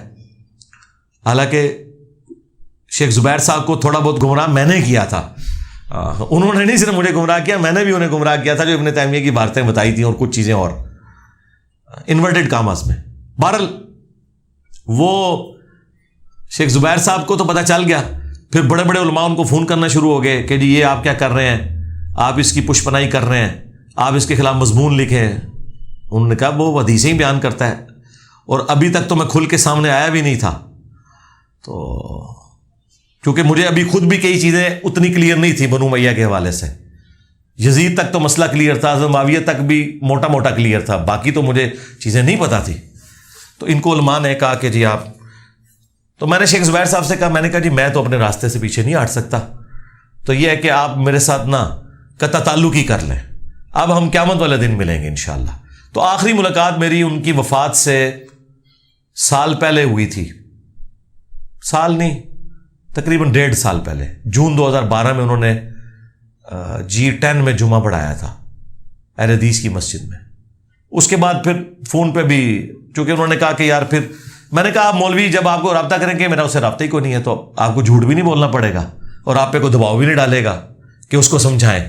میں نے کہا, مجھے کہتے ہیں تم میرے پیچھے ایک دفعہ اہل حدیث کی طرف آ جاؤ, دیکھو یہ تو میدان خالی ہے, یہ تمہیں امام مان لیں گے. میں نے کہا میں اپنی آخرت برباد کروں, میں نے نہیں فرقوں میں پڑھنا, میں نے فرقہ واریت کے بغیر اپنے معاملے کو لے کے چلنا ہے. اور اسی دوران مجھے مولانا اسحاق صاحب کا تعارف ہو گیا. یہ چوتھا استاد میری زندگی میں آیا, یعنی بات ڈاکٹر اسرار سے شروع ہوئی, پھر پیر نصیر الدین نصیر, پھر شیخ زبیر علی زئی, اور پھر مولانا اسحاق صاحب. مولانا اسحاق صاحب رحمہ اللہ تعالی, میں جب اہل حدیث کی طرف آیا نا تو مجھے جو بھی بندہ ملے نا مجھے کہ وہ اس بابے سے بچنا ہے آپ نے, فیصلہ آباد والا ایک, وہ ہے اہل حدیث ہے لیکن گمراہ ہے. اچھا, اور مجھے کچھ نہیں پتا کہ بابا کیا کہتا ہے, لیکن مجھے یہ پتا چل گیا کہ اس طرح کا وہ بابا ہے فیصلہ آباد میں, اور وہ ہے وہابی اور گمراہ ہے. اچھا, وہ جو بندے بھی چینج ہوتے تھے نا, جس طرح اہل حدیث میں آپ کوئی تحقیق کرتا ہے نا تو اس کو کہتے ہیں انجینئر سے بچنا ہے, تو اس زمانے میں وہ کہتے تھے مولانا اسحاق سے بچنا ہے. اچھا, پھر شیخ زبیر صاحب نے بھی مولانا اسحاق صاحب کے خلاف ایک مضمون لکھا ہوا تھا اہل حدیثوں کے کہنے کے اوپر نا, وہ مضمون بھی میں نے پڑھا ہوا تھا. وہ مضمون بھی یہ تھا کہ وہ جس طرح کوئی ضعیف واقعہ بیان کرتے, اس طرح اس قسم کے مضامین تھے. میں نے شیخ زبیر صاحب سے پوچھا کہ میں نے کہا مجھے جو بھی اہل حدیث ملتا ہے نا اسے پتا چلتا ہے یہ بندہ اہل حدیث کی طرف آیا, تو مجھے ایک ہی مشورہ دیتا ہے کہ مولوی اسحاق کو نہیں سننا. تو میں نے کہا یہ مولانا اسحاق کے بارے میں آپ کا موقف کیا ہے؟ تو شیخ زبیر صاحب نے پہلا جملہ بولا, مجھے کہتے ہیں بابا بڑی چیز ہے علی بھائی, بڑی چیز ہے وہ بابا, کوئی اسپیکنگ پاور تو بلا گئی ہے مولانا صاحب کی, باقی تو شاہی کوئی نہیں ان کے مقابلے میں, اور جتنا ان کا ورسٹائل نالج تھا. تو شیخ زبیر صاحب نے بھی کچھ ویڈیوز ان کی دیکھی ہوئی تھی, CDs کی فارم میں اس وقت آتی تھی. تو مجھے کہنے لگے کہ وہ نا, لیکن وہ بابا گمراہ ہے. تو میں نے کہا جب اتنے گمراہ چیک کیے تو ایک گمراہ اور چیک کر لیتے ہیں. ہاں, اب اللہ تعالیٰ نے مجھے گائیڈ کرنا تھا. انہی دنوں میرے آفس میں ایک بندہ ایسا آیا جو انجینئرنگ یونیورسٹی میں, وہ بھی دعوت اسلامی میں تھا, مجھ سے 1 سال جونیئر تھا جب میں دعوت اسلامی میں تھا,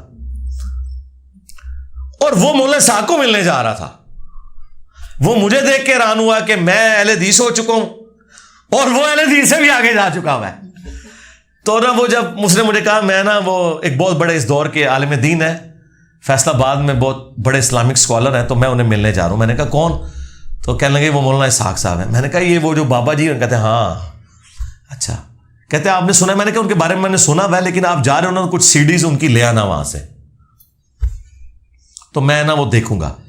کیونکہ اس زمانے میں یوٹیوب انٹرنیٹ کون گھر میں لگواتا تھا، سپیڈ بھی کدھر، اور یہ تو بعد میں ذرا بوم آیا نا 2015 کے اندر جا کے.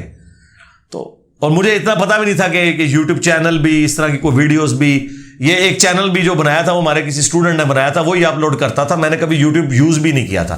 میں نے 2014 کے بعد اسے استعمال کرنا شروع کیا ہے. تو وہ کہنے لگا ٹھیک ہے میں آپ کے لیے سی ڈیز لے آؤں گا. وہ آیا تو پھر کچھ عرصے بعد اس نے مجھے سی ڈی لا کے دی. آفس میں نا میرے وہ سی ڈی روم بھی تھا. میں نے جب پہلی سی ڈی مولانا اسحاق کی ڈالی نا، آپ یقین کریں میں نے جب وہ ویڈیو کھولی نا، تو وہ بندے کو عادت ہوتی ہے نا ایک جلدی جلدی پتہ لگے بھی کیا کہنا ہے. میں نے جناب وہ کلک کر کے نا، وہ جو پہلی وہ ویڈیو کھولی تھی نا، میں نے کلک کر کے آگے کی نا، تو جو پہلا جملہ میرے کانوں پہ پڑا نا وہ صحیح بخاری کی 4108 تھی. ہاں، کہ تم میں جو خلافت چاہنے والا ہے اپنا سینگ اٹھائے، میں اس کے باپ سے زیادہ خلافت کا حقدار ہوں. یہ جو حضرت معاویہ نے خطبہ دیا تھا مدینہ شریف میں عبداللہ بن عمر کی طرف کنایا کر کے، لو جی منو تے تھلوں لگی آگ تے اتو نکلی. اچھا، اور وہ عربی بارتیں پڑھ کے فل بدی اس طرح ترجمہ کرتے تھے جیسے ہم اتنی فل بدی پنجابی بھی نہیں بول سکتے جتنی وہ پنجابی وہ بولتے تھے، اور اپروپریٹ ورڈز یوز کرتے تھے. میں تو جناب اتنی سی ڈی روک لی. میں جناب بخاری شریف کھول کے نا، میں نے مکتبۃ الشاملہ کھولا تو 4108 ڈالی میں نے، اور وہ حدیث میرے سامنے آئی. میں کہ میں آگے جانا ہے. میں سیدھا ٹھگ فون ملایا شیخ زبیر صاحب کو. میں نے کہا مجھے بتائیں اگر کوئی شخص یہ کہے کہ میں حضرت عمر سے زیادہ خلافت کا حقدار ہوں، ٹھیک ہے، تو مجھے کہنے لگے کون گستاخ ہے جس نے بات کی ہے. میں نے کہا یہ معاویہ بن ابی سفیان رضی اللہ تعالیٰ عنہ. اور نہیں علی وہی ہو ہی نہیں سکتا. میں نے کہا بخاری میں لکھا ہے. کہتے ہیں میں اتنے سال سے بخاری پڑھا رہا ہوں. وہ بخاری تو پڑھا رہے تھے نا. اچھا، ہوں شیخ زبیر صاحب کی بخاری میرے سے کھل گئی. ٹھیک ہے. اچھا، میں نے کہا لکھا ہوا بخاری میں، آپ چیک کریں. اچھا خیر، میں آفس کی گاڑی میں واپس جا رہا تو مجھے شیخ زبیر صاحب کی کال ہے. مجھے کہتا ہے علی بھائی واقعی لکھا ہوا ہے یار، کتنا گستاخ تھا یار یہ، اس نے حضرت عمر کی گستاخی کی ہے. ٹون ہی بدل گئی شیخ زبیر صاحب کی. اس لینگویج میں نا وہ بات کرنا شروع ہو گئے. تو میں نے کہا شیخ صاحب پھر یہ سارا مسئلہ مجھے تو لگتا ہے ادھر سے ہی سارا خراب ہوا ہے. تو مجھے کہتے ہیں علی بھائی آپ کو پتہ ہے حضرت معاویہ دور میں تو ممبروں پہ حضرت علی پہ سب و شتم بھی ہوتا تھا. اب یہ دوسری بات تھی جو شیخ زبیر صاحب مجھے خود بتا رہے ہیں. میں نے کہا اچھا. تو وہ کہتے ہیں دیکھیں نا، اسی لیے تو سنی علماء کہتے ہیں بس ثابت ہونے کی وجہ سے احترام کرنا ہے، باقی تو. اور مجھے کہتے ہیں یار وہ تو حدیث بہت خطرناک ہے علی بھائی. میں نے کہا کون سی؟ اور تقتل الفئۃ الباغیہ یدعوہم الی اللہ ویدعونہ الی النار. اچھا، میں نے کہا وہ کہتے ہیں وہ جو عمار کو باغی جماعت قتل کرے گی. ہاں، میں نے کہا شیخ صاحب سے، میں نے کہا یہ تو میں نے 2002-3 میں حدیث پڑھی ہوئی ہے، عمار کو باغی جماعت قتل کرے گی. میں نے کہا وہ تو حضرت علی حق پہ تھے، مخالف جماعت جو ہے وہ باغی تھی. وہ کہتے ہیں نہیں جو اگلے الفاظ ہیں. اچھا، وہ اگلے الفاظ میرے سے بھی اوور لک تھے.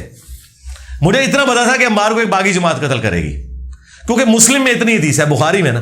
مجھے کہتے ہیں جو اگلے الفاظ وہ بہت خطرناک ہیں کہ عمار انہیں جنت کی طرف بلائے گا اور جماعت جہنم کی طرف بلائے گی. اچھا، جب یہ انہوں نے بات کی نا تو میں نے کہا ہو یہ پوری گیم مجھے سمجھ آ گئی ہے، یہ مسئلہ کیا ہے. ٹھیک ہے. پھر تو یہ 2 حدیثیں انہوں نے مجھے بتائی، پھر میں انہیں حدیثیں بتایا کرتا تھا کہ اے بھی لکھی جے، اے بھی لکھی جے، اے بھی لکھی جے. ٹھیک ہے. تو پھر مولانا اسحاق صاحب کی وہ سی ڈیز آئیں تو اس میں وہ خلافت کے وہ 12 لیکچر بھی تھے ان کے پنجابی والے، حضرت عمر کی شہادت سے لے کے حضرت حسین کی شہادت تک. وہ یقین کریں میں نے 2 راتیں جاگ کے وہ میں نے ختم کر دیے لیکچر. تو میری یہ حالت تھی کہ میں اڈاں تے میں مولانا صاحب کو پہنچ جاواں. ٹھیک ہے. اچھا خیر، یہ ساری چیزیں میں نے پھر نا اسی دوران میں نے وہ ویڈیوز میں بھی یہ چیزیں کچھ ریکارڈ کریں. 2011 10 دسمبر کو حسینیت اور یزیدیت کا تحقیقی جائزہ، اس دوران میں مولانا صاحب کے لیکچرز دیکھ چکا ہوا تھا. اور مجھے پتا چل گیا کہ یار یہ مولوی ساق تو یہ تو کوئی بکری شے ہے, یہ اگلا سٹاپ ہمارا مولوی ساق ہے. اچھا, وہ جب میرا لیکچر ریکارڈ ہوا نا, اس وقت تک ہماری یوٹیوب کی ویورشپ جو ہے نا زیادہ سے زیادہ 100, 150, 133, 95, 80, 70 ہوتی تھی. ظاہر ہے مجھے کسی پلیٹ فارم نے لانچ کرنا تھا تو میں نے لانچ ہونا تھا نا, خود کیا بندے نے لانچ ہونا ہے. میرا یہ حسینیت اور یزیدیت والا لیکچر جب اپلوڈ ہوا نا 10 دسمبر 2011 کو ریکارڈ ہوا, تو یہ لیکچر ہر اس بندے نے دیکھ لیا جس کو نہیں دیکھنا چاہیے تھا, یعنی اہل حدیثوں کے مولوی, اور وہ 2-3 مہینے میں 5000 کراس کر گیا. اب تو 2-3 منٹ میں ہماری ویڈیو 5000 کراس کر جاتی ہے. تو ان 5000 میں وہ سارے ٹوٹل اہل حدیث اتنے ہی ہوں گے کوئی تھوڑا بہت سمجھ رکھنے والے ہیں, انہیں سارا ویک لیا, وہ سارے شیخ زبیر صاحب دے مگر, اور پھر وہ آپ کڑی جوڑ لیں. اچھا, وہ سی ڈی نہ کسی نے مولانا اسحاق صاحب کو بھجوائی یوٹیوب سے ڈاؤن لوڈ کر کے. مولانا اسحاق صاحب نے بھی وہ لیکچر دیکھ لیا. میرا نا حسینیت اور یزیدیت کا تحقیقی جائزہ. مولانا اسحاق صاحب کو کسی اسٹوڈنٹ نے باہر سے فون کر کے کہا کہ مولانا آپ کے جو اسٹوڈنٹ ہے نا اس نے تو ایک لیکچر میں سب کچھ ریکارڈ کرا دیا جو آپ نے 12 لیکچروں میں ریکارڈ کرایا ہوا ہے بڑے طریقے سے, اور اردو میں کرایا, آپ کے تو پنجابی میں تھے. تو مولانا اسحاق صاحب نے کہا کہ وہ 10 منڈا کیڑا ہے. حالانکہ میں کوئی شاگرد نہیں تھا ان کا اس وقت, نہ میری کو ملاقات تھی. ہاں, ویژول شاگرد تھا کہ میں نے ویڈیو سے لرن کیا تھا, کچھ میری اپنی بھی تحقیق تھی. تو میں نے نا مولانا اسحاق صاحب نے مجھے پیغام بھجوایا ایک بندے کے تھرو کہ علی کو مجھے آ کے ملے فیصلہ بات نا. تو میں نے کہا ٹھیک ہے, کوئی بھی چھٹی آئی تو میں, کیونکہ ویکینڈ پہ تو میں نے جہلم جانا ہوتا تھا, کوئی ویکینڈ سے علاوہ کوئی چھٹی آئی تو میں جاؤں گا. بائی چانس انہی دنوں میں نا 23 مارچ 2012 23 مارچ کی یوم پاکستان کی چھٹی ہوا کرتی تھی, اور وہ جمعے کے دن آ گیا. 3 چھٹیاں ہوگی ہماری, جمعہ, ہفتہ, اتوار. تو میں نے کہا چلو یہ جمعے کی چھٹی ہے, ہفتہ اتوار جہلم گزاریں گے. تو جمعے کی چھٹی ہم 23 مارچ 2012 کی مولانا اسحاق صاحب کے پاس. میں نے اپنے جو دوست تھے جن کے گھر میں درس بھی دیتا تھا I-10 میں, انہیں میں نے کہا, ان کا ٹھیک ہے جی گاڑی ریڈی ہے, موٹر وے سے جائیں گے. اور ثاقب اکبر صاحب کے پاس بھی ان دوران میں شیعہ کے پاس بھی جاننا شروع ہو گیا, لیکن ثاقب اکبر صاحب جو اتحاد امت پہ کام کرنے والے شیعہ, وہ رافضی ٹائپ نہیں, اس طرح کے شیعہ نہیں, رحمہ اللہ تعالی. یہ میرے 5ویں استاد تھے, وہ فوت ہو چکے ہیں. ان سے میں نے ٹالرنس سیکھی. شیعہ کے فرقے کو میں نے اڈاپٹ تو نہیں کیا, لیکن میں نے اہل حدیث ہوتے ہوئے, سنی ہوتے ہوئے شیعہ کے ساتھ انٹریکشن شروع کیا کہ میں نے آبزرو کروں گی کیسے سوچتے ہیں. کیونکہ حضرت معاویہ والے مسئلے میں, یزید کے مسئلے میں تو ہم ایک پیج پہ آ چکے تھے, سوائے ایک ڈفرنس کے کہ وہ تھوڑا ایکسٹریم تھے. لیکن ثاقب اکبر صاحب ایکسٹریم نہیں تھے. وہ کہتے تھے میں انہیں صحابی مانتا ہوں, ان کا معاملہ اللہ کے سپرد ہے. باقی حضرت علی کے ساتھ وہ بغاوت کی, وہ ایک لادہ بات, باقی وہ سب و شتم کے قائل کوئی نہیں تھے. توحید بھی ان کی مارے والی تھی. تو وہ بھی 2010 سے ٹل ان کی ڈیتھ تک اچھا ان کے ساتھ رہا. پاکستان کے دینی مسالے کی ان کی کتاب بھی میں نے آپ لوگوں کو تعارف کروائی ہے.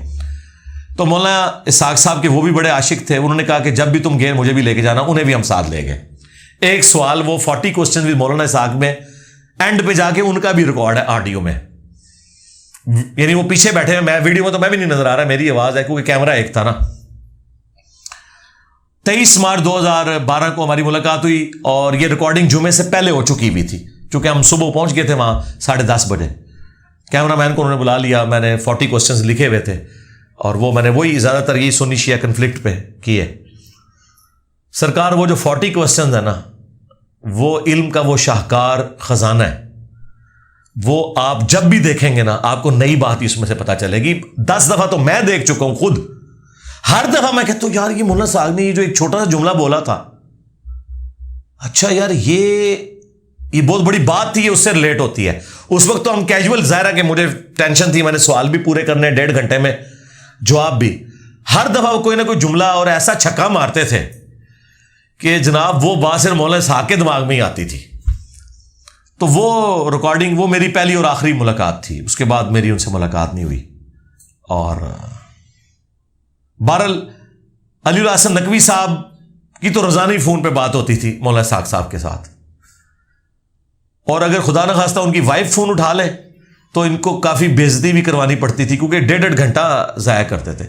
تو یہ فون کرتے رہتے تھے. اگر ان کی وائف اٹھائے تو کہتے ہیں میں بند کر دیتا تھا.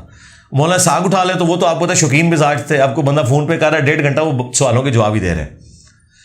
تو مولانا اسحاق کی وفات کے بعد مجھے علی اللہ حسن نقوی نے یہ بات بتائی کہ مولانا اسحاق صاحب مجھے یہ کہتے تھے کہ میرے بعد اگر کوئی بندہ ہے نا جو یہ اہل بیت کا دفاع کرے گا وہ مجھے علی نظر آتا ہے, یہ اس مسئلے کو آگے لے کے چلے گا. لیکن یہ بات انہوں نے مجھے نہیں کبھی کی, میں کیوں جھوٹ بولوں, لیکن یہ بات انہوں نے بارہا ان سے کی تھی اور یہ تو ان کی بات تھی, وہ کرامت ظاہر ہوئی. مولانا اسحاق نے کیا کرنا تھا یا مودودی نے کیا کرنا تھا جو میں نے کر دیا, اور میں نے بھی کیا کرنا تھا اللہ نے کروا لیا. ہاں ذاتی طور پہ سب کچھ ہوا. خیر بہرحال مولانا اسحاق صاحب کی ڈیتھ ہو گئی 28 اگست 2013 کو, اور اسی سال 10 نومبر 2013 کو شیخ زبیر صاحب کی ڈیتھ ہو گئی. دونوں استاد چلے گئے. عام الحزن ہے میرے لیے, غم کا سال ہے. دونوں کے جنازوں میں بھی شامل ہوا, وفات تک یعنی وہ قبرستان دفنانے تک شریک رہا, اور دونوں دفعہ علی نقوی کو بھی میں ساتھ لے کے گیا.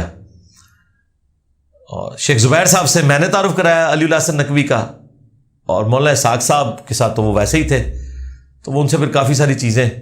پھر جب ہماری بول چال آپس میں بظاہر بند ہو گئی تھی تو میں نے جو مسئلہ پوچھنا ہوتا تھا نا, تو میں علی نقوی کو کہتا تھا آپ نہ شیخ زبیر صاحب کو فون کر کے یہ مسئلہ پوچھو, کیونکہ ہم نے تو یہ طے کیا تھا اب ہم قیامت والے دن ملیں گے.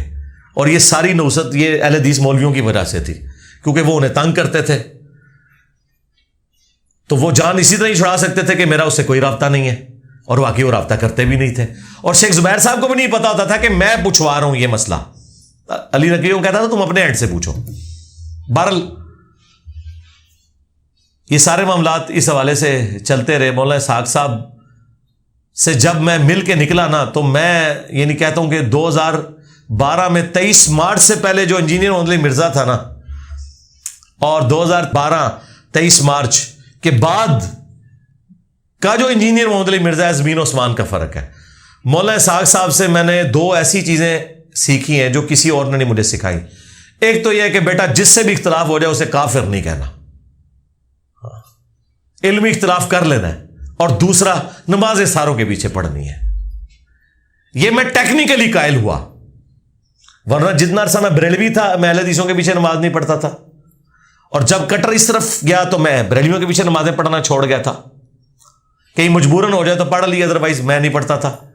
لیکن مولانا اسحاق نے میرا یہ عقدہ حل کیا, اور یعنی یہ ہمارے وہ آخری استاد جن تک ہم پہنچے, جن سے یعنی علم حاصل کیا. اور یہ 5 کے 5 استاد جو میرے ہیں, یہ آپ سمجھ لیں پانچتن پاک کی نسبت میں یعنی ان کی نسبت سے میرے بھی 5 استاد ہیں.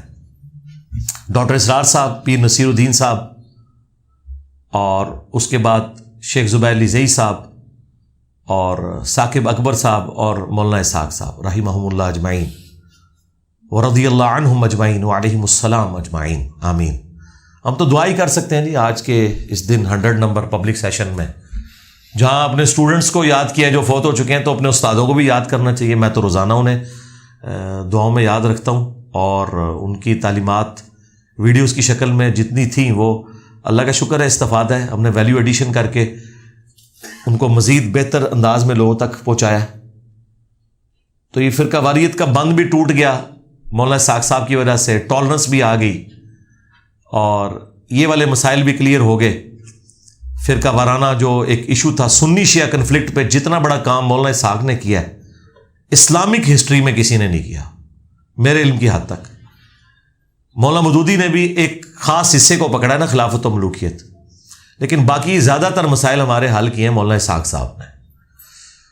اور انہوں نے یہ سارا جو بند ہے نا سنی شیعہ دراڑ جو ہے یہ فل کی, اور پھر جس طریقے سے ہم نے اس کو لوگوں کے سامنے پریزنٹ کیا ہے وہ الحمدللہ ایک سمجھ لیں بلیک اینڈ وائٹ میں 2+2=4 میتھمیٹیکلی ایک ایک چیز لوگوں کے سامنے آ گئی ہے. بہرحال مجھے اس بات کی خوشی ہے کہ میری ویڈیوز جب ریکارڈ ہونی شروع ہوئی ہیں اکتوبر 2010 میں پراپرلی, اس سے پہلے ایک دکا ویڈیوز تھیں جو قرآن کلاسز ہیں 2010 سے شروع ہوئی ہیں, اور پھر اسی میں سے آگے سارا سلسلہ. تو میں نے آپ 2010 کی میری جو اکتوبر 2010 کی پہلی قرآن کلاس ہے اس میں بھی دیکھیں میں نے فرقہ واریت کے خلاف بولا ہوا. تو یعنی اس دعوت کے پلیٹ فارم سے جب بھی بات کی ہے کسی فرقے کو سپورٹ نہیں کی. البتہ پہلے دن بھی کہتا تھا کہ میں اہل حدیث کے منہج کو سب سے بہتر سمجھتا ہوں, آج بھی کہتا ہوں, باوجود اس کے کہ مجھے سب سے زیادہ تکلیفیں ان سے اٹھانی پڑی. شروع میں سب سے زیادہ تکلیفیں بریلویوں سے اٹھانی پڑی, لیکن آج بھی میں بریلوی, دیوبندی, اہل حدیث, شیعہ سب کو مسلمان سمجھتا ہوں. علمی اختلاف اپنی جگہ, قادیانیوں کو ہم کافر سمجھتے ہیں, نصیریہ کو کافر سمجھتے ہیں, لیکن باقی جتنے مسلمانوں کے فرقے ہیں ان کو ہم الحمدللہ مسلمان سمجھتے ہیں اور علمی اختلاف کرتے ہیں, لیکن نفرت نہیں کرتے. جب کبھی کوئی بڑا عالم آ جائے میں اس کے پیچھے نماز پڑھتا ہوں. ہماری اکیڈمی میں بھی آئے اسے امامت پہ کھڑا کرتے ہیں کہ بھائی آپ پڑھائیں نماز, ہمیں کوئی آر نہیں اس حوالے سے, ہماری نماز ہو جاتی ہے. بھائی آپ کی ہمارے پیچھے ہو یا نہ ہو, ہماری آپ کے پیچھے ہو جائے گی, کیونکہ ہم تو ان پہ ترس کھاتے ہیں. ان بیچاروں کو پتہ ہی نہیں ہے یہ کنویں کے مینڈک ہے. میں اس چیز کو سمجھ سکتا ہوں کیونکہ میں 5 سال انجینئرنگ یونیورسٹی میں نے ایک نماز بھی جماعت سے نہیں پڑھی مسجد میں, کیونکہ دیوبندی امام تھا. اور ویسے بھی میں مسافر ہوتا تھا تو میں نماز اپنی ہی پڑھتا تھا. مسجد میں بھی پڑھنی ہے تو الگ سے اپنے 2 فرض پڑھنے ہیں, کمرے میں پڑھنی ہے تو اپنی علادہ سے پڑھنی ہے, جماعت بھی کرانی ہے تو اپنی جماعت کرانی ہے. اتنا کٹر تھا میں, لیکن جب کٹر ٹوٹا تو یہ بات سمجھ آئی کہ یار یہ سارا فراڈ ہی چل رہا تھا. اللہ کا شکر ہے ایک ایک کر کے یہ سارے معاملات اللہ تعالیٰ نے عقدے حل کیے, اور اس دعوت حق کو اللہ تعالیٰ نے یہ پذیرائی دی سوشل میڈیا کی برکت سے. 2015 تک تو میری جتنی ویڈیوز ریکارڈ ہوئی ہیں درجنوں, کبھی کسی مولوی کی میں نے تصویر نہیں لگائی تھی, تھم نیل بھی نہیں ہوتا تھا. 2 تھم نیل تو ہم نے 2017 میں بنانے شروع کیے ہیں. اس سے پہلے 9 سال ویڈیوز ریکارڈ ہو چکی ہوئی تھی, سینکڑوں ویڈیوز. یہ تو جب مولوی 2015 میں میرے سامنے آئے اور انہوں نے بھائی نے مجھے للکارا تو پھر ان کے اوپر میں نے اکا دکا کلپ شروع کیے اور پھر زیادہ ہنگامہ کھڑا کیا انہوں نے. پہلے تو انہیں سمجھ نہیں آئی نا کہ یہ کیا ہونے جا رہا ہے, لیکن جب ان کا ٹائٹینک ڈوب گیا تو انہیں پتہ چلا کہ یہ تو ہمارے ساتھ بہت کچھ ہو گیا. اب تو یہ جو مرضی کرے, اب تو میرا چیلنج ہے یہ قرآن و حدیث بھی بیان کریں گے نا تب بھی لوگ کہیں گے پہلے دیکھیں گے پھر مانیں گے کیونکہ تم لوگ جھوٹے ہو. اب ان کی کریڈیبلٹی کا حال یہ ہو چکا ہے. تو اب یہ جتنا مرضی چیخیں, ان کے ساتھ جو ہونا تھا وہ ہو گیا. اور آخر میں وہ بات کروں گا جو اکثر میں اپنے ان قریبی دوستوں سے کرتا ہوں جو ہمیں سمجھاتے تھے کہ ہاتھ ہلا رکھو 3 معاملات میں. ایک عقیدہ توحید پہ میری 0 ٹالرنس رہی ہے, نہ میں نے کوئی پچھلا چھوڑا نہ کوئی اگلا چھوڑا. نمبر 2, بابوں کا میں دشمن ہوں اس وجہ سے کہ انہوں نے رسول اللہ کی مخالفت کی, ان کی تعلیمات, ان کا تو دشمن نہیں, ان کی تعلیمات کا جو ہم تک پہنچی, ان کا معاملہ اللہ کے سپرد. اور بابوں سے مراد وہ ہیں جو غدار بابے ہیں, ان سے مراد بخاری مسلم نہیں ہے جنہوں نے رسول اللہ کے ساتھ وفاداری کی ہے صلی اللہ علیہ وسلم. ان کو لے کے تو ہم چل رہے ہیں, ان کی تو کتابیں احترام سے رکھی ہوئی ہیں. اور تیسری چیز بنو امیہ. لوگ سمجھتے تھے کہ یہ ٹاپک ہماری دعوت کو نقصان پہنچائے گا. آج دیکھ لیں دنیا میں جتنے لوگ ہمارے اس دعوت حق کی وجہ سے رسول اللہ کے ساتھ اٹیچ ہوئے ہیں, میرے ساتھ نہیں, کیونکہ نہ تو میری کوئی چندہ بک, نہ کوئی مسجد, نہ کوئی مدرسہ, نہ کوئی فرقہ. نبی علیہ السلام کے ساتھ جو لوگ اٹیچ ہوئے ہیں اس دعوت حق کی برکت سے, ان کے جب ہم نے لائیو سیشنز میں انٹرویو کیے ہیں 90% سے زیادہ وہ لوگ ہیں جنہیں ہمارا تعارف نیگیٹو ہوا ہے. اور یہ میں احتیاطاً کہہ رہا ہوں, ویسے 99% ہی نیگیٹو تعارف والے ہیں. اور نیگیٹو تعارف میں بھی بابے یعنی گستاخانہ عبارتیں ان کی, چشتی رسول اللہ, اشری رسول اللہ, باقی صاحب و سکر کی عبارتیں, اور بنو امیہ, مسئلہ یزید اور امیر شام کا ایشو, اور توحید کے بارے میں میرا سخت سٹانس. یہ وہ 3 چیزیں جو ہماری اسٹرینتھ بنی ہیں. لوگ اہل بیت کی محبت میں توحید پہ آ گئے اس مسئلے میں ڈیپ ڈگ کرتے ہوئے. لوگ بابوں کے خلاف جو گستاخانہ مواد جو میں نے اکٹھا کیا, جس سے میں نے انجینئرنگ یا انجینئر کی ڈاکٹرن نام دیا ہے, جو میں نے پوائنٹ نمبر 10 میں بھی بیان کیا تھا کہ پلوان کو اس کے زور پہ گرانا ہے, اور وہ ہمارا کام کر گیا. یہ وہ نیگیٹو چیزیں تھیں جس کی وجہ سے آپ اگر میری 12-15 سال پہلے کی ویڈیوز دیکھیں, 12 سال کی, ان کے نیچے 90% کامنٹس میرے خلاف ہوتے تھے کہ بزرگوں کا گستاخ ہے, یہ دیکھو کیسے فلاں بزرگ کا نام لے رہا ہے. اور آج جو لوگ مجھے کہتے تھے نا گستاخ, آج انہوں نے میمز والے چینل بزرگوں کے خلاف بنائے ہوئے ہیں. جو لوگ ہمیں کل تک کہتے تھے نا کہ آپ حضرت معاویہ رضی اللہ تعالیٰ کے مسئلے میں ذرا نرمی اختیار کریں، باتیں ٹھیک ہے لیکن یہ بیان نہ کریں، آج وہ ہمیں گلا کرتے ہیں آپ رضی اللہ عنہ کیوں کہتے ہیں، یعنی وہ دوسری طرف چلے گئے، اور ہم نے انہیں روکا کہ نہیں بھائی، علم کی بنیاد پہ فیصلہ ہوگا، صحابی کا احترام ہوگا اس شخص کے اعمال کی وجہ سے نہیں، نبی اسلام کی نسبت کی وجہ سے، اور نبی اسلام کی نسبت کی وجہ سے جو اس نے امت کو یا اہل البیت کو تکلیفیں دی ہیں، اس میں ہم اس کا جھوٹا دفاع بھی نہیں کریں گے، کیونکہ وہاں نبی اسلام نے ہمیں کہا ہے کہ غدیر خم پہ کھڑے رہنا، قرآن کو پکڑ لینا، اور اہل بیت کے معاملے میں تمہیں اللہ کا خوف دلاتا ہوں، صحیح مسلم کی جو حدیث۔ تو توحید بھی اللہ کے فضل سے انبیاء والی اس پلیٹ فارم سے بیان ہوئی ہے، اور اہل البیت کا دفاع بھی اس پلیٹ فارم سے ہوا ہے۔ یہ پلیٹ فارم غدیر خم پہ، آپ سے پوچھتے ہیں نا کوئی کہ انجینئر صاحب کتنے پہنچے ہیں، انہوں نے کوئی انجینئر صاحب غدیر خم تے پہنچے ہوئے ہیں۔ ہاں، توحید قرآن علی زیرو ٹالرنس، اور اہل بیت کا دفاع زیرو ٹالرنس۔ باقی جب قرآن آ گیا تو سنت اس میں شامل ہے، اہل بیت کا جب دفاع آتا ہے تو ہم صحیح الاسناد احادیث سے ہی کرتے ہیں۔ تو یہ ساری کی ساری لائف سٹوری اس حوالے سے، اور باقی اس میں جو لوگ ہمارے ساتھ اٹیچ ہوئے الحمدللہ ساروں کو میں پہلے ہی ان کے لیے دعائے خیر کر چکا ہوں، ان کے نام بتانے کی ضرورت نہیں ہے، اللہ سے انہوں نے اجر لینا ہے۔ ہاں، ایک چیز بیچ میں آپ کہہ سکتے ہیں جو کریٹیکل پوائنٹ تھا کہ جب اہل حدیث کی مسجد میں میرا درس ہوتا تھا 2010 میں، تو انہی دنوں پھر اہل حدیث کو جب پتہ چل گیا کہ یہ بندہ جو ہے ہمارے لیے نقصان دہ ہے، تو انہوں نے مسجد میں پابندی لگا دی درس دینے پہ، اور وہ پابندی ہمارے لیے پھر سمجھ لیں ایک گلیکسیز کا دروازہ کھل گیا۔ وہ مسجد کیا بند ہوئی، وہ ہر تکلیف ایک بڑی آسانی کے لیے آتی ہے۔ دیکھیں، پریگنینسی کی تکلیف کے بعد اللہ تعالیٰ اولاد دیتا ہے، ہمیشہ کی راحت ہوتی ہے نا دنیا کی زندگی میں، اور قرآن نے بھی کہا ہے ان مع العسر یسرا ان مع العسر یسرا، ہر مشکل کے ساتھ آسانی آ جاتی ہے۔ وہ مشکل آئی، میرا درس بند کیا، انہوں نے تو سمجھا کہ ہم نے اس کی دنیا برباد کر دی، اسے جو اتنا شوق تھا نا دعوت و تبلیغ کرنے کا، اس کا شوق ہم نے نکال دیا۔ شوق تو تھا، 1994 سے میں دعوت و تبلیغ کا کام کر رہا تھا۔ تو مسجد انہوں نے بند کی، اور انہی دنوں چونکہ عثمان بھائی بھی میرے درس میں آتے تھے اور عدنان بھائی بھی درس میں آتے تھے، ان کا برف خانہ تھا عدنان بھائی کا، اور برف خانے کے اوپر 2-3 کمرے تھے جو کسی زمانے میں فریزنگ کرنے والے وہ کمرے تھے جہاں سبزی فریز ہوتی تھی یا فروٹ، پھر انہوں نے وہ ختم کر دیا۔ تو انہوں نے کہا ٹھیک ہے آپ ادھر آ جائیں، درس کا سلسلہ شروع کریں۔ 1 سال تک مجھے کہتے رہے، میں نے کہا جی میں درس مسجد میں دوں گا، ادھر کہاں درس شروع کروں، اور ظاہر ہے ویڈیو ریکارڈنگ کا بھی کوئی سلسلہ نہیں، تو پھر ایک خام خواہ آپ کے برف خانے پہ بیٹھ کے کیوں درس دوں، میں مسجد میں کیوں نہ درس دوں جہاں نماز پڑھتا ہوں۔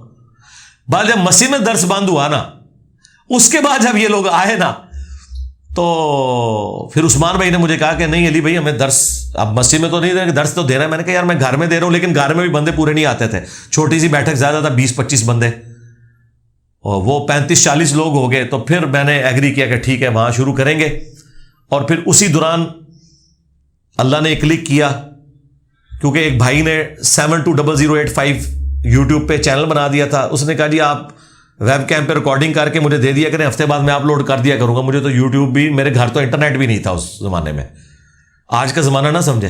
خیر اس نے شروع کر دیا، میں نے تو 2014 کے اندر جا کے یوٹیوب یعنی چینل جو کمپلیٹ لیکچرز والا ہے نا وہ بنایا، اور ہمارے انڈیا میں ایک بھائی تھے، انہوں نے ہمارا آفیشیل چینل بنایا تھا، بعد میں انہوں نے پھر ہمیں دے دیا تھا 2016-17 کے اندر۔ تو مجھے تو یوٹیوب سے اتنا تعارف اس وقت نہیں تھا، بل وہ اپلوڈ کر دیتے تھے، تو ویب کیم پہ قرآن کلاسز ریکارڈ ہونی شروع ہوئی آہستہ آہستہ۔ اسی دوران جب حسینیت اور یزیدیت کا تحقیقی جائزہ جو ویڈیو تھی نا، جو میں نے بتایا 5000 لوگوں نے دیکھی تھی، وہ خدا بھلا کرے مولانا اسحاق صاحب کے ایک چینل کے ایڈمن تھے، انہوں نے وہ ویڈیو پکڑ کے مولانا اسحاق صاحب کے آفیشیل چینل پہ چڑھا دی۔ اس کی وجہ سے مولانا اسحاق صاحب کے جتنے اسٹوڈنٹس تھے ان کو میرا تعارف ہو گیا، پھر وہاں سے پھر ہمارا گراف اوپر جانا شروع ہو گیا، پھر میری ویڈیو زیادہ لوگ، پھر میری ربیع الاول پہ ویڈیو آئی، وہ بھی ہزاروں لوگوں نے دیکھی، کرتے کرتے 2017 جولائی میں 31 جولائی 2017 کو ہمارے 1 لاکھ سبسکرائبر پورے ہوئے تھے۔ لیکن وہ جو 1 لاکھ پورے ہوئے تھے نا، وہ آپ سمجھ لیں وہ انہی 2 سالوں میں ہی پورے ہوئے تھے۔ چینل تو بنا ہوا تھا 2010 سے یا 2014 میں وہ والا چینل تھا، تو جولائی 31 جولائی کو 1 لاکھ سبسکرائبر ہوئے تھے. اس زمانے میں 1 لاکھ اسی طرح تھا جس طرح آج 1 ملین ہے. ہاں لاکھ تو کسی کا ہوتا تھا, اور پھر الحمدللہ آہستہ آہستہ کر کے ملین ہو گئے. پھر 2 بار. ہمارے لیے تو یہ 10 ملین بھی ہو میرے لیے اہمیت نہیں ہے, میرے لیے ویورشپ کی اہمیت ہے, کیونکہ آپ کے کئی علماء کے 2 3 4 ملین سبسکرائبر ہے, اور ویورشپ جو ہے 1000 سے اوپر بھی نہیں جاتی. 1500 2000 2500 3000 حد 10,000. ٹھیک ہے, تو ایسے سبسکرائب کرنے والے لوگوں کا کیا کرنا ہے جو دیکھتے بھی نہیں ہیں. اور اب تو آپ دیکھ لیں ماشاءاللہ 8,000 سے زیادہ چینلز ہیں, لاکھوں ویڈیوز اپلوڈ ہو چکی ہوئی ہیں, ہیش ٹیگ کے ساتھ 1 لاکھ سے زیادہ ہے آلموسٹ, تو باقی تو بہت زیادہ ہے. تو یہ سارے کے سارا معاملہ اب تو ہر طرف جو ہے وہ اسی پلیٹ فارم کی بات سنی جاتی ہے اللہ کے فضل سے. اور مولوی بھی جو کوئی بول رہے ہیں وہ رپلائی ٹو انجینئر مسلم مرزا کر رہے ہیں, خود سے دین کا کوئی کام نہیں کر رہے ہیں. ہمیں تو مشورہ دیتے ہیں کہ غیر مسلموں پہ کام کریں. ہم نے مسلمانوں میں جو غیر مسلم ہیں, بریلوی دیوبندی اہل شیعہ جو ایک دوسرے کو کہتے ہیں ہمارے نزدیک تو مسلمان ہیں, ان پہ بھی کام کیا, اور جو اوریجنل والے غیر مسلم ہیں ان پہ بھی کام کیا. ہر ٹاپک پہ میری ویڈیو آتی ہے, چاہے وہ جدید کوئی سائنٹیفک ایشو ہو, ایتھیزم کا ایشو ہو, غیر مسلموں کی طرف سے اعتراضات ہوں, تو ان سے اللہ نے توفیق ہی لے لی. وہابیوں نے بھی توحید کا کام چھوڑ دیا, وہ پکڑ کے بنو امیہ کا دفاع کرنا شروع ہو گئے. تو اب ان کے ساتھ جو ہو رہی ہے وہ آپ کے سامنے ہے. اب صرف یہ گالیاں دیتے ہیں, اور آپ نے پتا کیا کرنا ہے, ہاں آپ نے ایک بڑا پیکٹ رکھنا ہے چپسوں کا, یہ گھر میں بنے ہوئے چپس, دوسری طرف ملک شیک کا گلاس, ٹھیک ہے, بوتل شوتل چھوڑ دو یار, ملک شیک رکھ لیا کرو, یا دودھ پتی کا مگ, چلیں کبھی کبھار اگر بوتل بھی پینی ہے 1.5 لیٹر کی رکھ لیں, اور ان کی چیخیں انجوائے کریں. بس اس سے زیادہ آپ نے نہیں کچھ کرنا. اور دعوت کا کام پوری کنسنٹریشن کے ساتھ کرنا ہے, کیونکہ اب اس دعوت حق کا کوئی کمپیٹیٹر اس وقت پلانٹ ارتھ پہ اللہ کے فضل سے کوئی نہیں ہے. ختم. اس لیے میں نے اب ٹاپک چھوڑ دیے ہیں. کوئی بہت زیادہ کریٹیکل چیز آ جائے تو میں کسی اسٹوڈنٹ کے چینل سے اپلوڈ کروا دیتا ہوں, ادروائز یقین کریں نہ تو میں ان مولویوں کو اب جواب دینا کوئی ضروری سمجھتا ہوں, کیونکہ ان بیچاروں کے اپنے اسلام کے سرٹیفکیٹ کینسل ہو چکے ہیں ان کی پبلک کی نظر میں, تو انہوں نے مجھے کیا آ کے سرٹیفکیٹ دینا ہے, یہ لہٰذا یہ والے معاملات ختم. آپ دیکھ رہے ہیں آلموسٹ 6-7 مہینے سے تو میں نے آفیشیل چینل پہ بھی کہا ہے کہ حضرت معاویہ والا ٹاپک بھی کلوز کرتے ہیں, جو آپ دے چکے ہیں, ختم ہو چکے ہیں.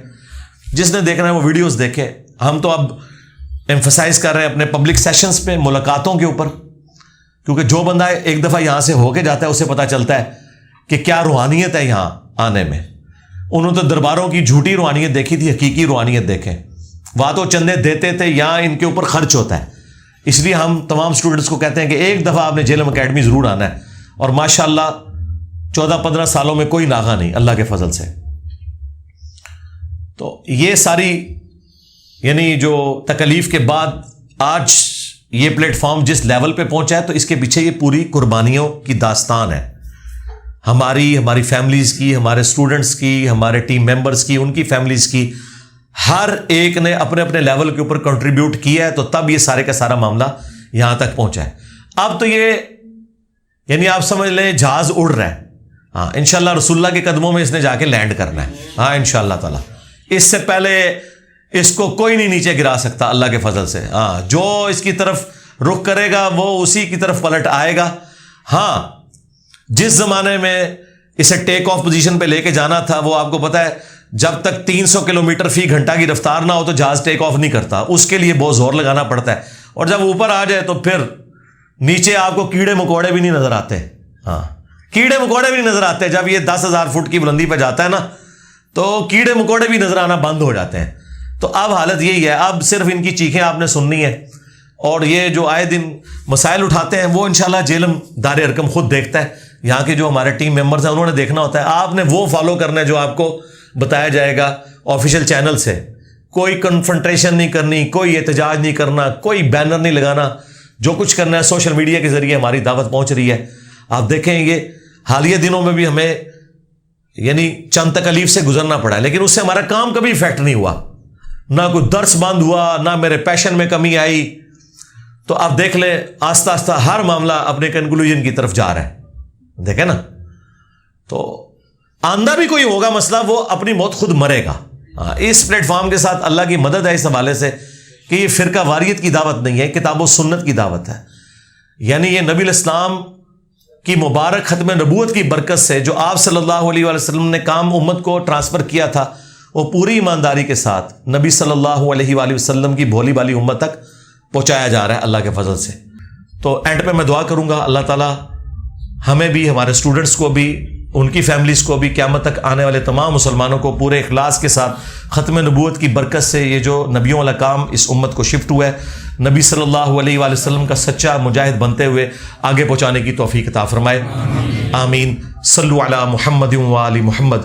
اللہم صلی علی محمد وعلی آل محمد واصحاب محمد وازواج محمد وامت محمد اجمعین الی یوم الدین. آمین.